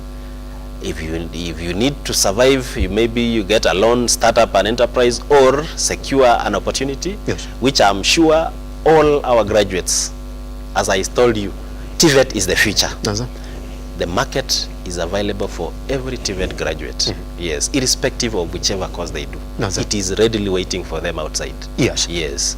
What would you like for people to see when they talk about KIPS? Well, one thing I have always admired, and we are always working with my fellow managers and administrators, is to see KIPS College being one of the best, I would call it, let me put it this term, production unit. We produce the best citizens that will assist this country move from one level to the next. That would be my dream. Where did you graduate? KIPS. Excellent. Where did you go to school? KIPS Technical College. Excellent.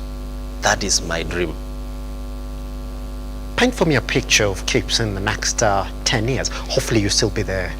Yes, God willing, God willing, I'll be there. Yes. KIPS Technical College, as we are saying, in the next 10 years, I think we will be one of the most admired TVET institution, not only in Kenya, but across Africa, the entire world. Because we train not only Kenyans, we have students from as far as Congo, Comoros, Nigeria.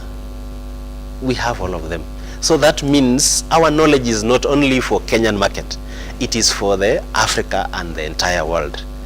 So in 10 years, I can tell you today, if I give you a picture of KIPS in 1994 when it started, and currently, you will be shocked. It has been transforming itself, and I think it's one of the few private colleges, if you move around Nairobi, that is respected because of its quality, the production units, that is the output of our students, and definitely the character we mold there. Yes, we don't mold you only to succeed in class, we also mold you to succeed outside class. Yes. Recently there are politicians, I don't want to mention their names, who are our students, and they are performing very well in their various leadership capacities wherever they were elected. Yes. Pretty much. Yes. You know what we'll have to do one of these fine days is come to a physical visit of welcome KIPS, see exactly how you run your business. Yes. So that when we talk about it, we have a complete picture of exactly what it is. We're calling it education today. Speaking to Mr. Kirwa Amos, who's the registrar, KIPS Technical College. Now you do know, by the way, he's saying, you know what, that particular course that you want to do, think about the skill first, maybe, before you can then advance it later on in your education cycle. Mr. Kira, thank you very much for coming by. Thank you so much. It was a pleasure speaking to you this morning. Pleasure too. All right. That's exactly what we had for you, taking back to the time that you joined us right here online at Lookup TV across all your social media platforms. I am at Kenya Gasimba. Tomorrow is a good day. Goodbye.